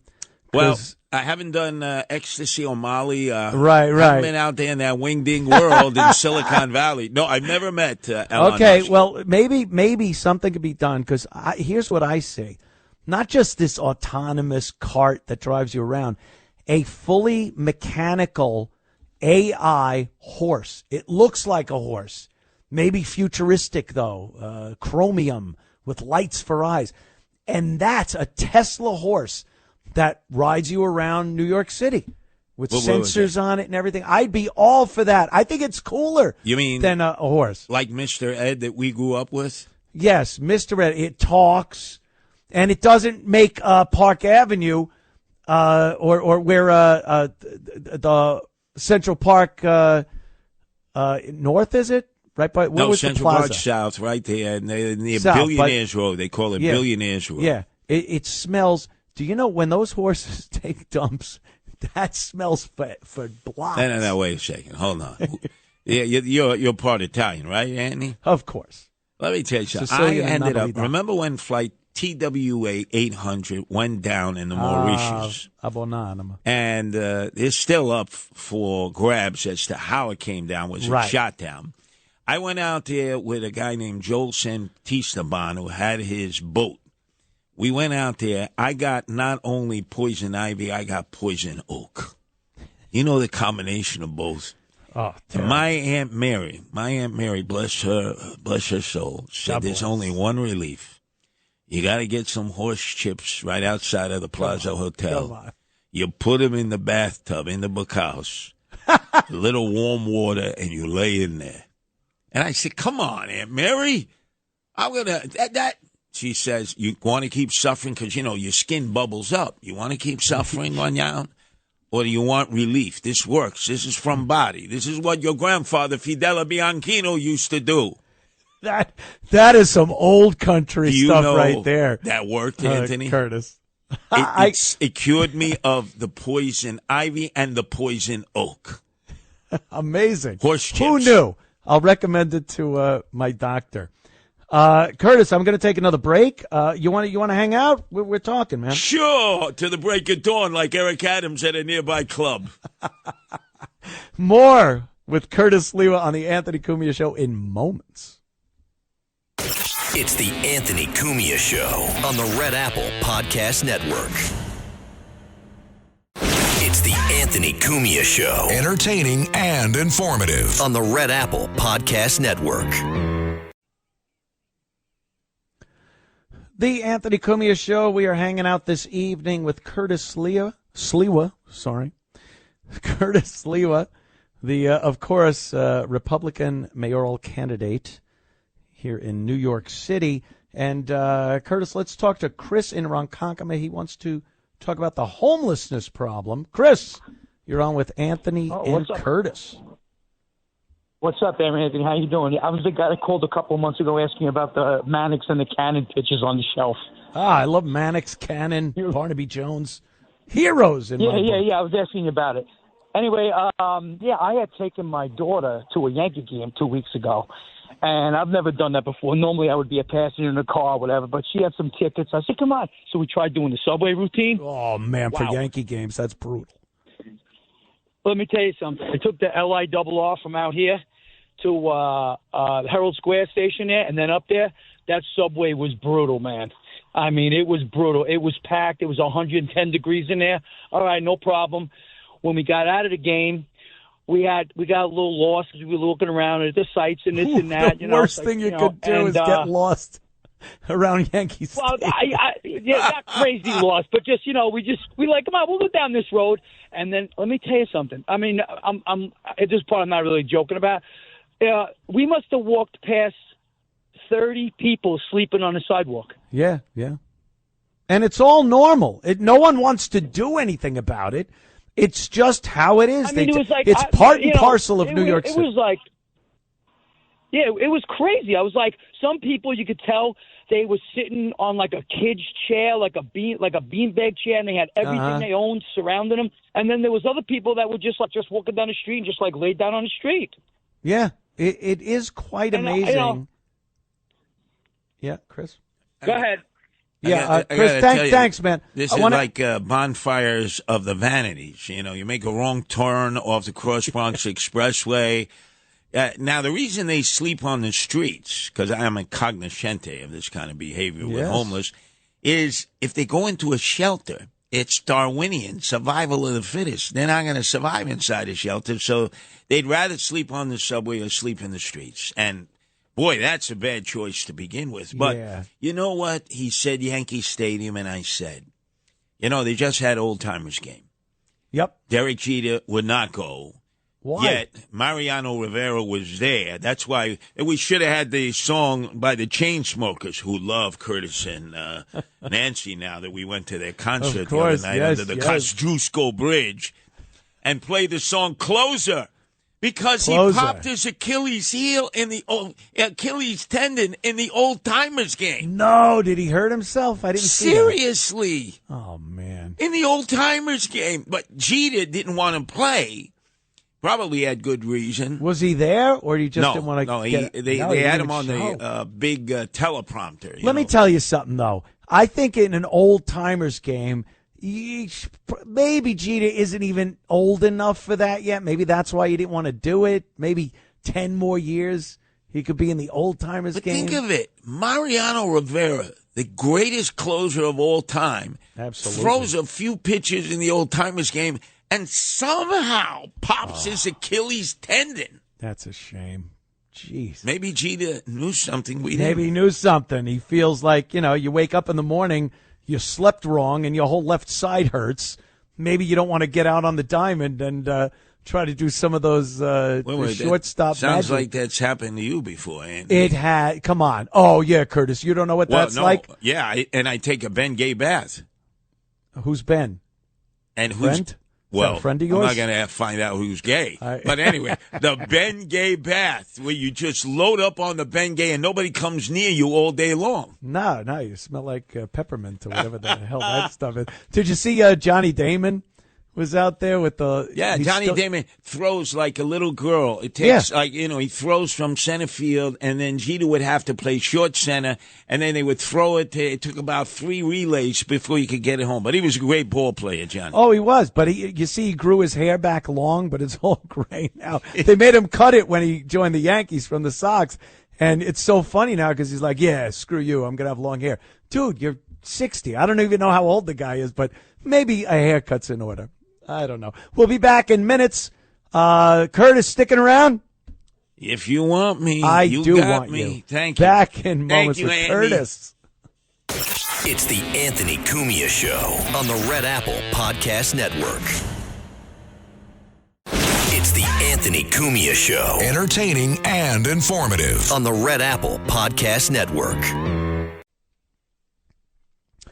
The Anthony Cumia Show on a wonderful Sunday evening, and we have the pleasure of speaking with Curtis Sliwa, Republican mayoral candidate for New York City. Curtis, I gotta ask you about Mamdani. Actually, I want to play a clip. It's Mamdani.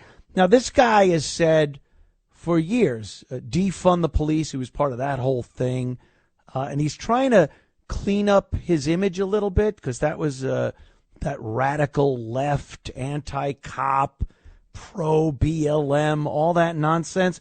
And now he's trying to clean himself up, but he's using language that is so obvious to anybody that wants to look a little deeper than just the surface that he still has these same beliefs. Here he is speaking. I don't even know. He was with Liz Warren at the time, so I mean, take that for what it's worth. But here's Mamdani talking about the police and what he would do with the NYPD. Let's give it a listen, and then I want to hear your take on it. We know it is one that also comes from listening to officers themselves. 200 officers are leaving the department every month. A leading cause of their departure is forced overtime. And the fact that every year we ask them to take on additional responsibilities. We are making it more and more difficult for them to respond to the very responsibilities that drew them to the job in the first place. And I think about the 7 major categories of crime as listed in CompStat. That is not the full extent of what we ask officers to do. The NYPD receives 200,000 mental health calls every year. How can they be expected to respond to that and to this? New Yorkers rightfully have concerns around public safety, and I want to empower police officers to respond to serious crime and hire the mental health professionals to respond to mental health calls. Yeah. Could you read between the lines? Was it all that tough, Curtis? Just see what he was saying there. They're leaving because morale is so low with the old timers. I saw a clip the other day. There was some cop. He seemed to be maybe in his 40s. This guy's been on the job for quite some time. I could hear him counting the days left till retirement. He was in a group of thugs and cops that really didn't look like cops. Let's just be honest here. And this is why people are leaving the department. What's your take on Mamdani's ideas for the NYPD, and what maybe would you do different? Well, when Zohran Mamdani came back from his trip to Mecca, Medina, somehow it turned out to be Uganda, the land of Idi Amin, who would who would eat his enemies, the cannibal, and then if his belly was filled, he would feed them to the crocodiles in the Nile. No lover of Jews, that's for sure. The rate of Debbie, right? Debbie, yes. So here he is. He wants to use Etch-a-Sketch and somehow say, what I said when I was younger was just acts of youthful indiscretion. Because I feel the police officers paying forced overtime. First off, the first 5 years when you're a cop, you're probably living in your mom or dad's basement, sleeping on a Castro convertible because you cannot even afford an apartment, never mind a house. Yeah, you got to live in New York. It's expensive. Are willing to do all the overtime you can because generally you don't have a family, you don't have kids at that point. So he knows nothing about nothing. And he's talking about all these 911 calls that come because we have a lot of emotionally disturbed people, domestic calls. First off, if you send mental health care personnel into a domestic situation, man, women will die, children will die. And the social worker will probably die. Yeah, it is the most dangerous situations. I and the guardian angels have oftentimes been the first to arrive at a domestic violence situation. It's generally men beating up the women folk, beating up the children. Right. And then when all of a sudden you slam the guy, the family turns on you. You can't win. It's a losing situation.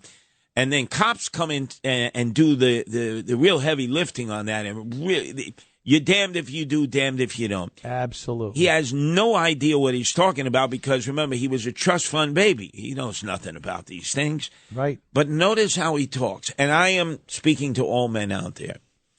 If you have a beard and you look like Zohran Mamdani, like Mike Lawler, the congressman now from Westchester Rock, and you even notice he looks like Zohran Mamdani, you better get a straight edge razor and cut it off. Right? The beard has become synonymous with Zohran Mamdani. Yeah, yeah. J.D. Vance, vice president, that scruff's got to go. I'm sorry. Every you time like the clean cut, your politicians clean cut, no beards. It's just with the sort of photo bombing we've had of Zohran Mamdani. Yeah, yeah. I associate the beard with a guy who, A, is a communist, check the box, socialist, check the box, anti-Semite, check the box. And I'm saying to myself, if you're opposed to Zohran Mamdani, why would you be wearing a beard unless there were religious reasons for that? And I know most of you guys out there, you're wearing a beard because you think it's cool, it's hip, it makes you that much more attractive to the femme fatales. Let me tell you, I see a beard now. I see Zohran Mamdani Jr. So it's a wink to Islam.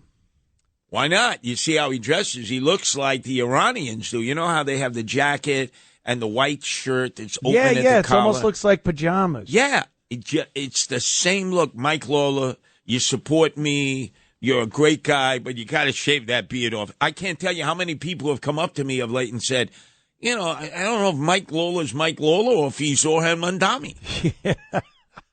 Yeah. Curtis, obviously you were in New York during one of the worst times ever, 9/11. I mean, what's this we're talking, 24 years ago? It's just ingrained in my mind. I remember every second of that day and the subsequent days, the horrors of driving past the pile, smelling all that stuff, and just everybody being so sad. And did we ever think that an Islamic extremist communist would be in the lead right now? God forbid, I hope it doesn't last, but in the lead right now to be mayor of that same city, New York, that saw that atrocity. Didn't surprise me because I've seen the changing of the leaves from the time that Bernie Sanders ran against Hillary, and he was never a Democrat. They let him in the party. Yeah. And basically he won the primary. He won the primaries and the caucuses. If not for the superdelegates in Philadelphia, it would have been Bernie Sanders versus Donald Trump. That they just seem to come up with.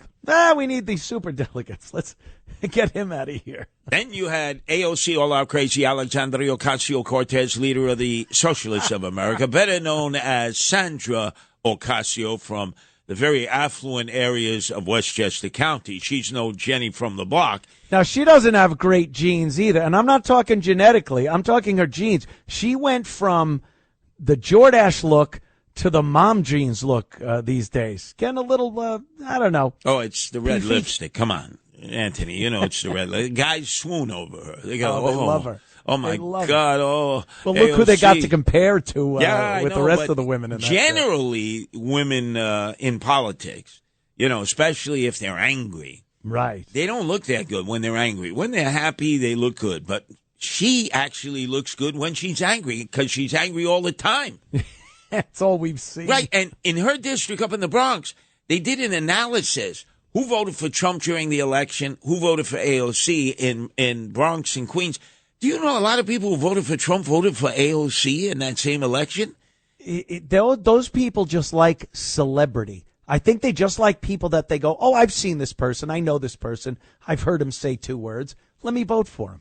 I have the solution of how we are going to turn these millennials and Gen Zers, who, by the way, Anthony, they are the majority of the population, the majority of the voters now.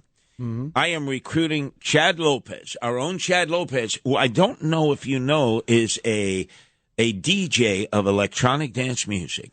I did not know that. I never would have guessed that. And a very good one. He's actually gone down to Brazil. I have Guardian Angels in Rio de Janeiro. They love electronic dance music. Apparently, he DJ'd about a 12-hour concert down there.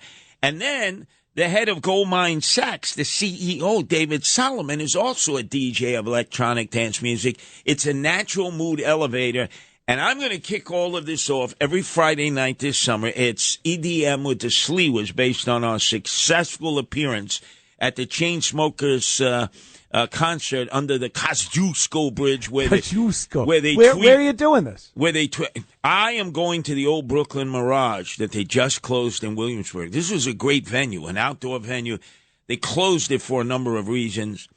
And right in front of that sign that says Bushwick, where all the millennials and Gen Zers hang out, I'm going to have my DJ equipment, and I am going to put out my Spotify list of the best EDM songs. I cannot wait to see clips That's how you of this. get them over to your side. They want to be entertained.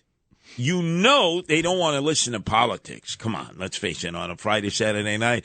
You think, Anthony, they're interested in politics, or are they interested in getting the groove to their move? Time to loosen up. That's right. Yep. A natural mood elevator. I get you. DJ Curtis Sliwa. Do you dance, Curtis? Oh, yeah. Move? You move to the music? Oh, Pastels in Bay Ridge. I used to dance there back when Sid Rosenberg was a fixture there. Except the Bath Avenue boys. I didn't know they sold drugs there. Sid was... Let me tell you something. The cocaine flowed there. And nothing good happens. If Sid was there, no doubt. He loved Pastels. A lot of people did. But after 12 midnight, nothing good ever happens in a club. So I would do my Saturday Night Fever routine, my John Travolta routine. A lot of the guys are real gavons. They don't dance. But their ladies are there. And the ladies are dancing with one another. So naturally, I figured they want to dance with a guy unless they happen to like the same sex, which is not often true in those kind of discos. So I'd be dancing like a whirling dervish. The next thing I know, a guy would punch me right in the nose. My cousins would grab me into the female bathroom and be going into their pockets to get quarters out. Now, do you know what for, Anthony Cumia? Quarters. Let's see.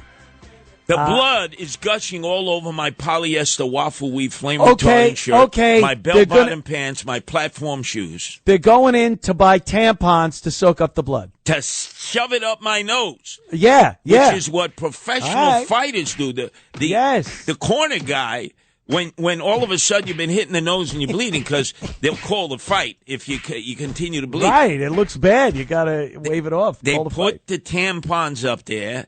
It absorbs the blood. naturally you got to get all the ladies out of the bathroom first because they're going to think you're weird. And then they're hunting for quarters. I can't tell you.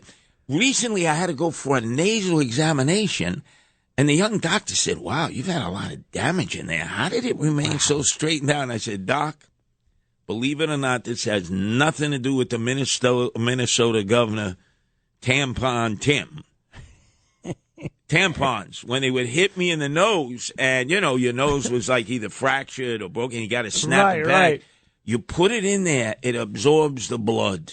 No, it's great. Oh, thank Better God. than, a compress. Thank God they found quarters in their pocket. If they didn't, my nose would be like this now. I'd be talking like one of those wise guys where you say, hey, did somebody hit you? And they say, what do you mean, did somebody hit me? Of course they hit me. Look at my nose. Can't you tell? All right, look, I'm bored with it, all right? I'm running for mayor, and I dance. I go down dance at the disco every Saturday night, all right? And 2 slices of pizza. Yeah, 2 slices of pizza. I work at the paint company. Every day I work to make money, and I blow it all at the disco, all right? And then my hair, every hair in place. Now, that's why, ladies and gentlemen, let me be completely honest. This beret has become an issue in this campaign. Yes, I see people saying that, too. To wear the beret or not to wear the beret. And I wear the beret most of the time when I'm in the streets and the subways where the real peeps are. But when the wealthy people want to talk to me or the heavy hitters, I go in without the beret. It takes them like 5 minutes to even know who I am. Recognize it. I don't care if you wear a top hat. I don't care if you wear a propeller beanie. You are the guy, Curtis. We're going to take a break. I'll let you go. I'll let you run. I'm sure you got mayoral things to do. No, I got my platform shoes on. I'm ready. Oh, God, the Bee Gees. Dancing. Right. Oh, my God. Was that not the greatest soundtrack of all time? We're going to go to the Brooklyn Bridge and dance, all right? Don't jump off the bridge. That's the Verrazano Bridge you got on. Of course, the Verrazano Bridge. That was it. Curtis, I love you, man. I'm pulling for you. I am supporting you, and I tell everybody. Well, let me tell you how to support me. Get out there and vote. Yes. SliwaForNYC.com. SliwaForNYC.com. And don't throw nickels around like manhole covers. I could use some of that money. I raised more money than anyone else, including Zohran, this last cycle, and got $2 million in matching funds. And they match it, so it's That's 2 right. for 1. I get a little more, and I'm the winner. Come on, people. Let's do it. Curtis, I love you, brother, and I love what you're doing, and continued support, and I'd love to have you on again soon. You name it, I'm here. Let's do it. All right. Thank you, Curtis Sliwa. And we'll be back in minutes with more of the Anthony Cumia Show. It's the Anthony Cumia Show on the Red Apple Podcast Network. It's the Anthony Cumia Show. Entertaining and informative. On the Red Apple Podcast Network. The Anthony Cumia Show. Thank you so much to Curtis Sliwa for popping on here.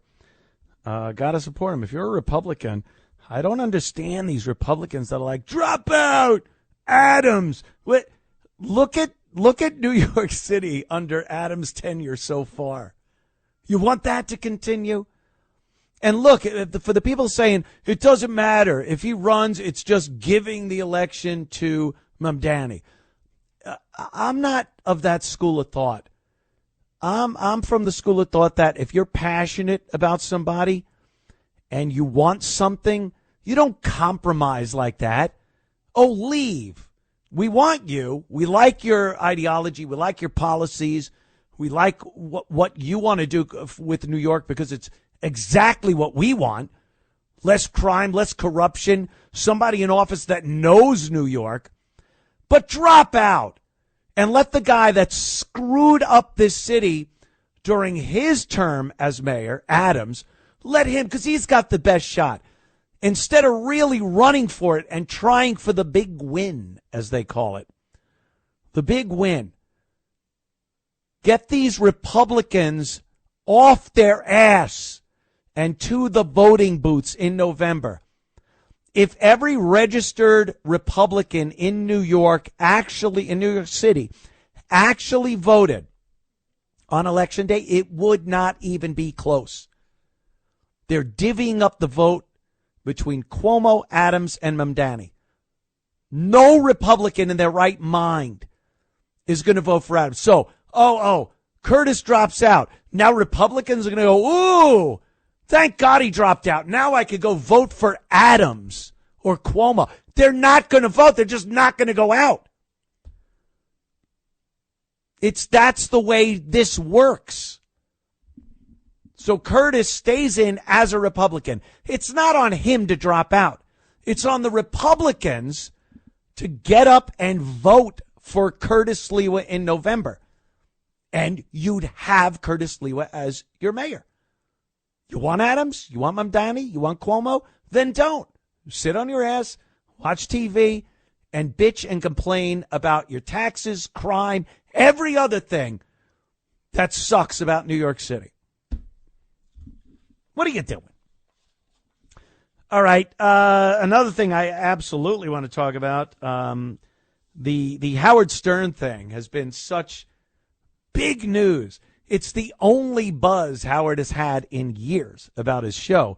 And it's literally him quitting or getting fired, retiring, whatever you want to call it. Sirius XM Satellite Radio, who I used to be employed under, is making little hints that $100 million a year isn't quite balancing out to what Howard's bringing in these days. At one time, Howard was bringing in 20 million listeners a day. 20 million.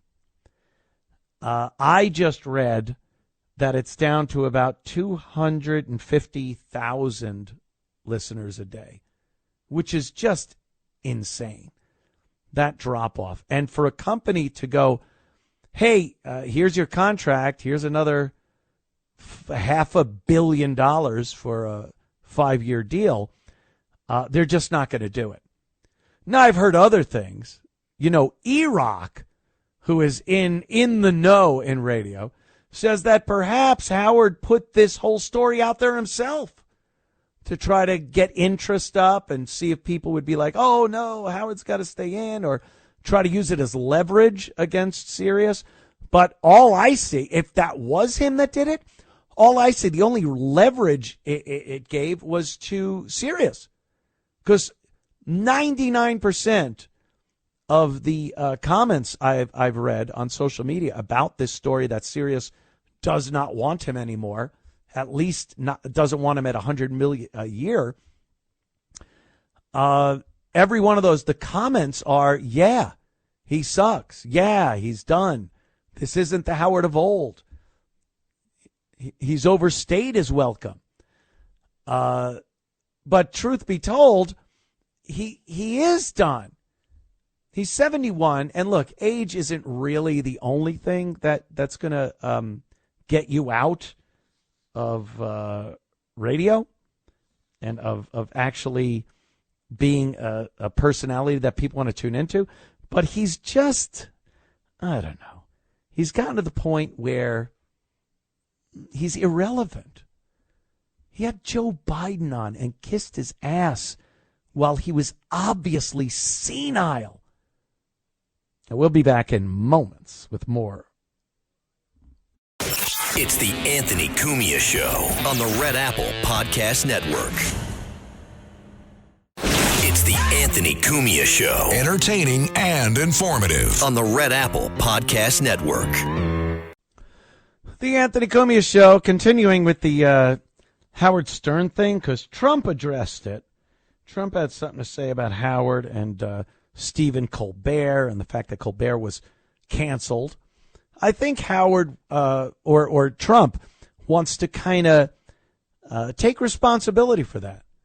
And I said it before, a lot of things, attitudes, ideology, maybe not ideology, but the attitudes of Americans have really changed, or at least the people that had any bit of common sense are being heard right now. They're the ones being heard. They're the ones kind of dictating policy. The idea that a child of 7, 9, 12 years old can decide their sexuality, and the parents are happier than a pig in crap, as they say, to take them to a doctor and have them mutilated and drugged and whatnot. That enough. People said enough. They always have said enough, but it just wasn't being heard under this Trump administration. Not that Trump had anything to do with it, but the fact that he was elected kind of gave people more confidence to speak out about this. And it gave the people that were pushing it less confidence. But that's how it goes. And I think another one of these things is entertainment. I think these late night talk shows are dinosaurs. Colbert and Kimmel. Fallon is just kind of, I really don't have any animosity toward Fallon. I think he'll do whatever management tells him to do. And I really think they didn't see Fallon as a guy that could, like a pit bull, go after Trump politically. So they just told him, like, really just leave this stuff alone. Crack an egg over Sydney Sweeney's head. Everyone will laugh. And that's the Tonight Show now. That's your show. So things have changed. Things have definitely changed. And I think people are trying to link this change and Trump to the recent story we heard about Howard. Serious. It's been said that they don't want to re-sign Howard. I don't think Howard's going anywhere. I think he would absolutely take $20 million a year. Oh, believe me, he'll be in poverty. Imagine relegated to only $20 million a year. What do? SNAP benefits, they've taken that away. Imagine Howard trying to buy soda or candy and not being able to because SNAP has recently said you can't do that. Only $20 million. So people are going, oh, he wouldn't take that. From $100 million a year to $20 million, he'll take it. Howard's addicted to the microphone, and that's not necessarily a bad thing. I would have trouble. I wouldn't want to stop doing this myself. I know there are a lot of people that continue to talk into a microphone regardless of who, or more importantly, who isn't listening. There are people out there that had huge radio careers that, there's 30 people listening to them, and they continue doing it because there's this addiction to attention and that microphone. And I think Howard has that. I think he's a little delusional as to where he is right now. He was the greatest radio personality ever. That is undeniable. People have accused me of going, oh, you don't know, Howard started this or he was huge, and what you're saying is you're jealous, you're one of, like, I've always been a fan of Howard years ago, and I've never said he didn't deserve every accolade he got in radio broadcasting. But as time goes on and as you change as a person, or not even change, maybe the camouflage of who you presented yourself as on air comes away. It falls down, and people start seeing you for who you really are. And I think more older people do that. They don't feel committed to a character anymore. And they're like, screw this, I'm just going to be me. And the Howard that is me is, he's really, we always knew he was a weirdo, but this whole political thing, like alienating half of your audience, is telling people that if you're a MAGA supporter, he not only wants you to not listen, but he wants you to die. Unvaccinated people, he said if they go to the hospital, they should be kicked out and made to die at home. He was a political shill for the left for the past few years. And the straw that broke the camel's back was that disgusting interview with Joe Biden. It looked like he put on a relative suit that was too big for him to, show respect. And then he just crowed about the amazing job Joe Biden did and how unbelievably qualified he was. He went on to say how the Biden family was an amazing group of people and that Joe showed he cared. And that's what we need. He called Joe the father of our country. It was so incredibly embarrassing that this was the guy who had the KKK guy on, who had Gilbert Gottfried on. And Gilbert would interrupt Robin's news in such a hilarious, horrible way that you could not breathe while you were listening to it. I sat in my truck at a job site that I was supposed to start working at 8, and I did not get out of the truck until 11, praying the show would end. They kept coming back and doing more, and Gilbert's on, and Jackie and Fred, and I'm dying laughing. I am not leaving that truck. And then to see that interview, that kiss-ass propaganda interview with Joe Biden, that was the last straw. And I think I'm not alone here. That really turned off hardcore Stern fans from years ago. Because how big Stern was back in the 90s especially, that created such a bond and such a loyalty in the audience that it took a long time for people to throw that out. I know a lot of people that said, yeah, I know it's not different, but he's growing. He's maturing. He's changing as a radio guy. You can't do the shock jock thing and get older. But if you change into what he changed into, I don't care how hardcore a fan you are, you're just not going to enjoy what he's doing. And you're going to look at him and go, who is this guy? This isn't that guy. So I think we're going through a time in America that type of entertainer is looked down upon. You know, we saw what the Democrats did. We saw what happened under the Biden administration. And for Howard, this, free speech advocate for so many years, First Amendment, crucified by the FCC. Remember that? He put out a whole thing. The FCC was censoring him. And then he actually said, I don't care about your free speech, to people that were talking about perhaps the COVID vaccine wasn't as good as they say it was, and some of the oppressive laws that were being put in place during COVID. People were speaking out about that, and Howard said, I don't care about your free speech. And that just crushed people. This is the free speech guy. Let me say what I want to say on the air. F the FCC, all that. So Trump had something to say about Colbert and then talked about Stern because he had done his show a few times. Let's listen to Trump talking about these guys. I've got an entertainment-based question for you. A few weeks ago, Stephen Colbert announced that he was leaving his show. Howard Stern announced that he and Sirius XM Radio are parting ways. Do you think the hate Trump business model that's been in the entertainment business is going out of business because it's not popular with the American people? Well, it hasn't worked, and it hasn't worked really for a long time, and I would say pretty much from the beginning.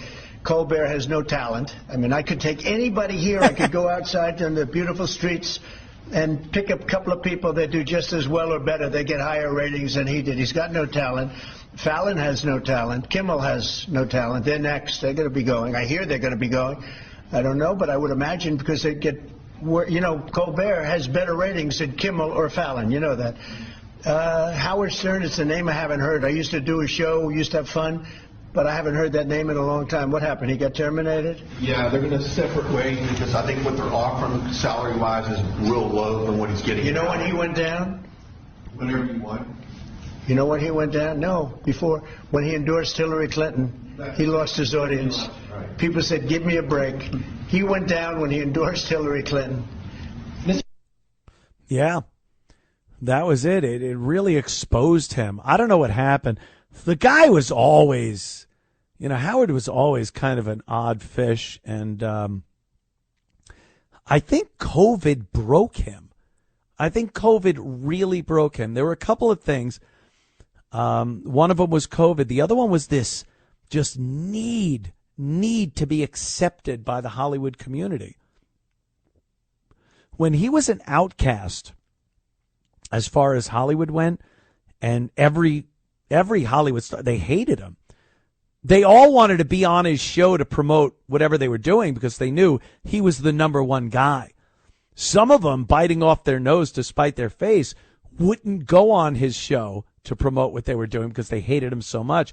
But there were a few that came on and said, I'm going to talk to this guy because I'm going to get to more people than I could with any other show. But most of the time, the Hollywood community, degenerates, perverts, pedos, they would shun Howard because his opinion of Hollywood was exactly like everyone else's regular people, not showbiz people. And we're like, God, this guy's awesome. He's crapping all over this elite, wonderful, glitterati Hollywood people. And then we saw, oh, God, no, he wants to be one of them. That was the whole thing.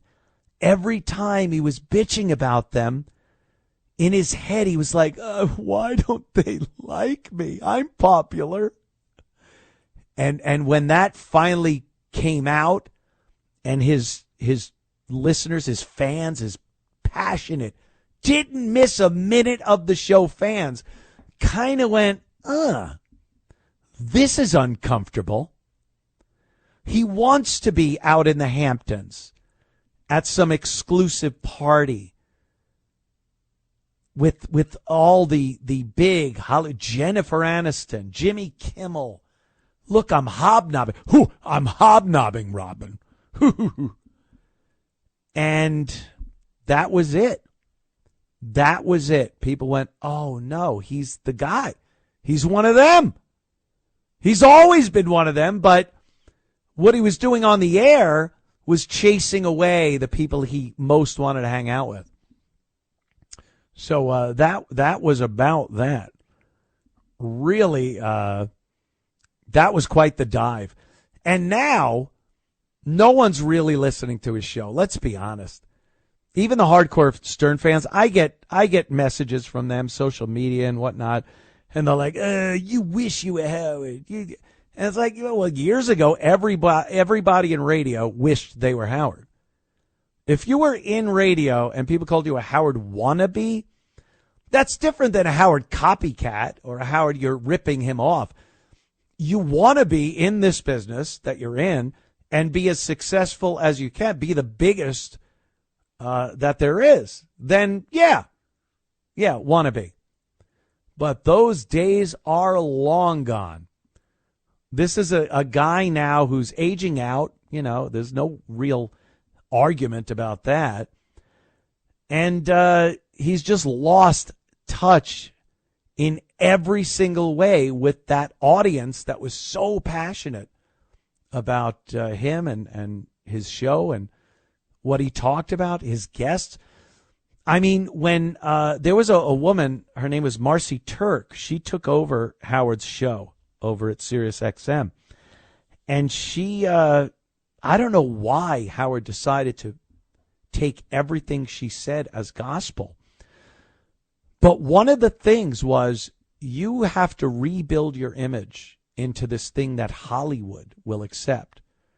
You're not going to get a network gig with America's Got Talent or anything like that if people remember that you did blackface and you used the N-word and you were terribly sexist and misogynistic and homophobic. So you need to completely get rid of everything you did. So a lot of the funniest shows ever were relegated to the trash heap. Like I said, Gilbert, a lot of Artie Lang stuff. Some of these, some of these shows were the most memorable shows you'd ever heard. And they involved, a lot of racial stuff, a lot of sexual stuff. That's what we listened to. And be proud of your legacy in that way. It was during your most popular time in radio. But instead, this woman at SiriusXM convinced him to try to wipe that out so it never existed. And I think that was another thing that drastically hurt Howard as far as his fan base goes. They loved that. All the Billy West material.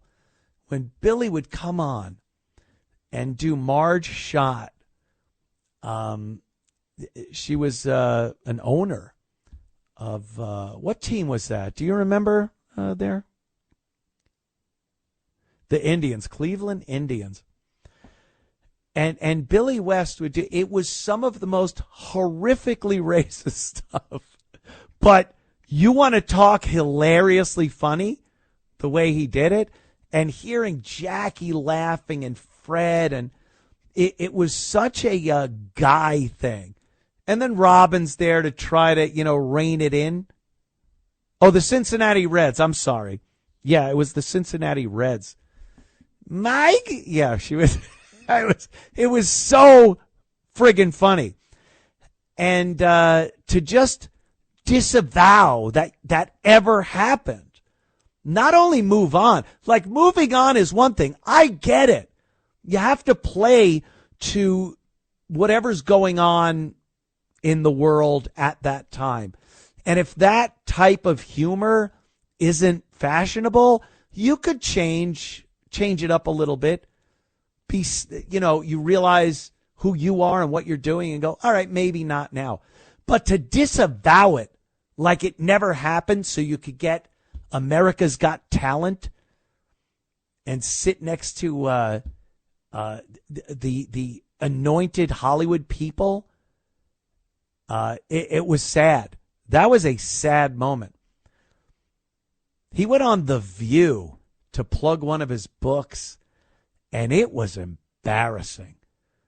Just sucking up to those hags on The View. So there's plenty of reasons why Howard isn't worth $100 million a year for a 5-year contract anymore. But I think his addiction to that microphone will not allow him to give it up when his contract is up at the end of the year. We'll see. The mystery continues. Back in moments with more of the Anthony Cumia Show. It's the Anthony Cumia Show on the Red Apple Podcast Network. It's the Anthony Cumia Show. Entertaining and informative. On the Red Apple Podcast Network.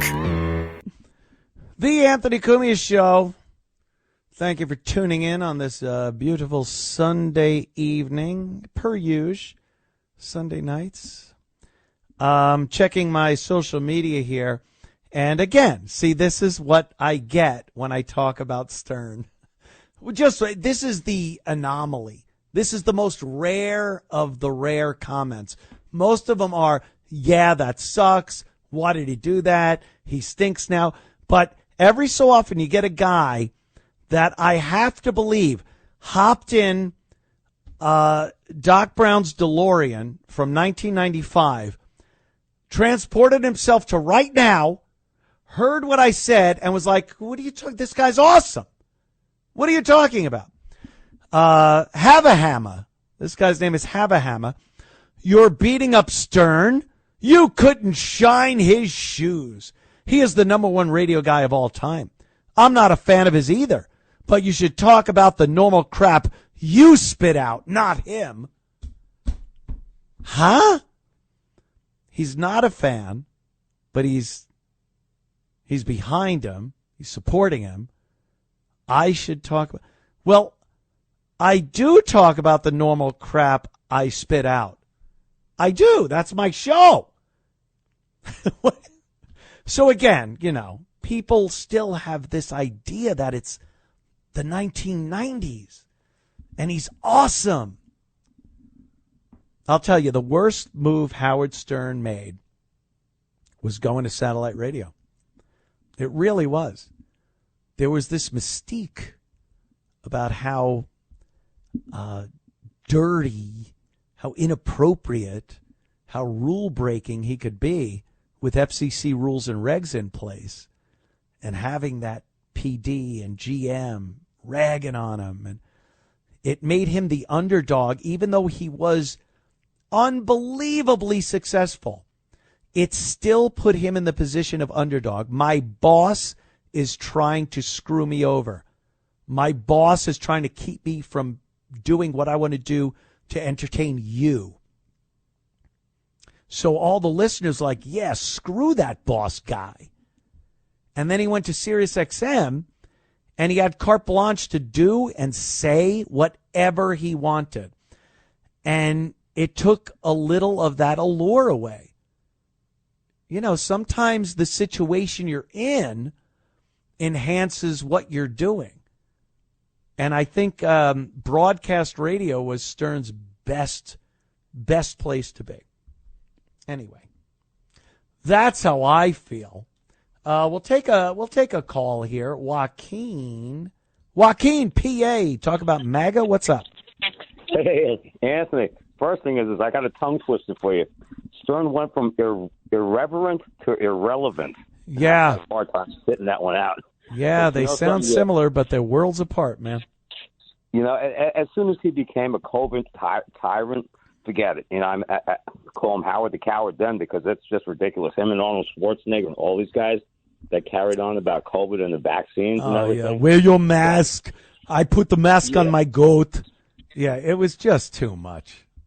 I can be proud of myself. I didn't wear the mask unless I did it to get past the guards at the door, you know, then I took it off, and I just didn't buy none of that crap. Didn't wear a mask. I didn't get vaccinated. I made a fake vaccination card, not for, like, important things, but, hey, look, I'm crazy. I wanted to get into a goddamn restaurant, you know? I wanted to go to a restaurant. So I took out my fake COVID vaccine card and went in. Yeah, I wasn't getting vaccinated. Screw that. You know, I want to also make a comment about the horses. The unfortunate thing is that if they shut that down, the odds are that most of those horses probably will wind up getting euthanized. Yeah. Or they might wind up getting bought by kill buyers that manage to, you know, trade them a couple of times. I understand. Look, Joaquin, I understand that. But there won't be another generation of them and another and another. I feel bad.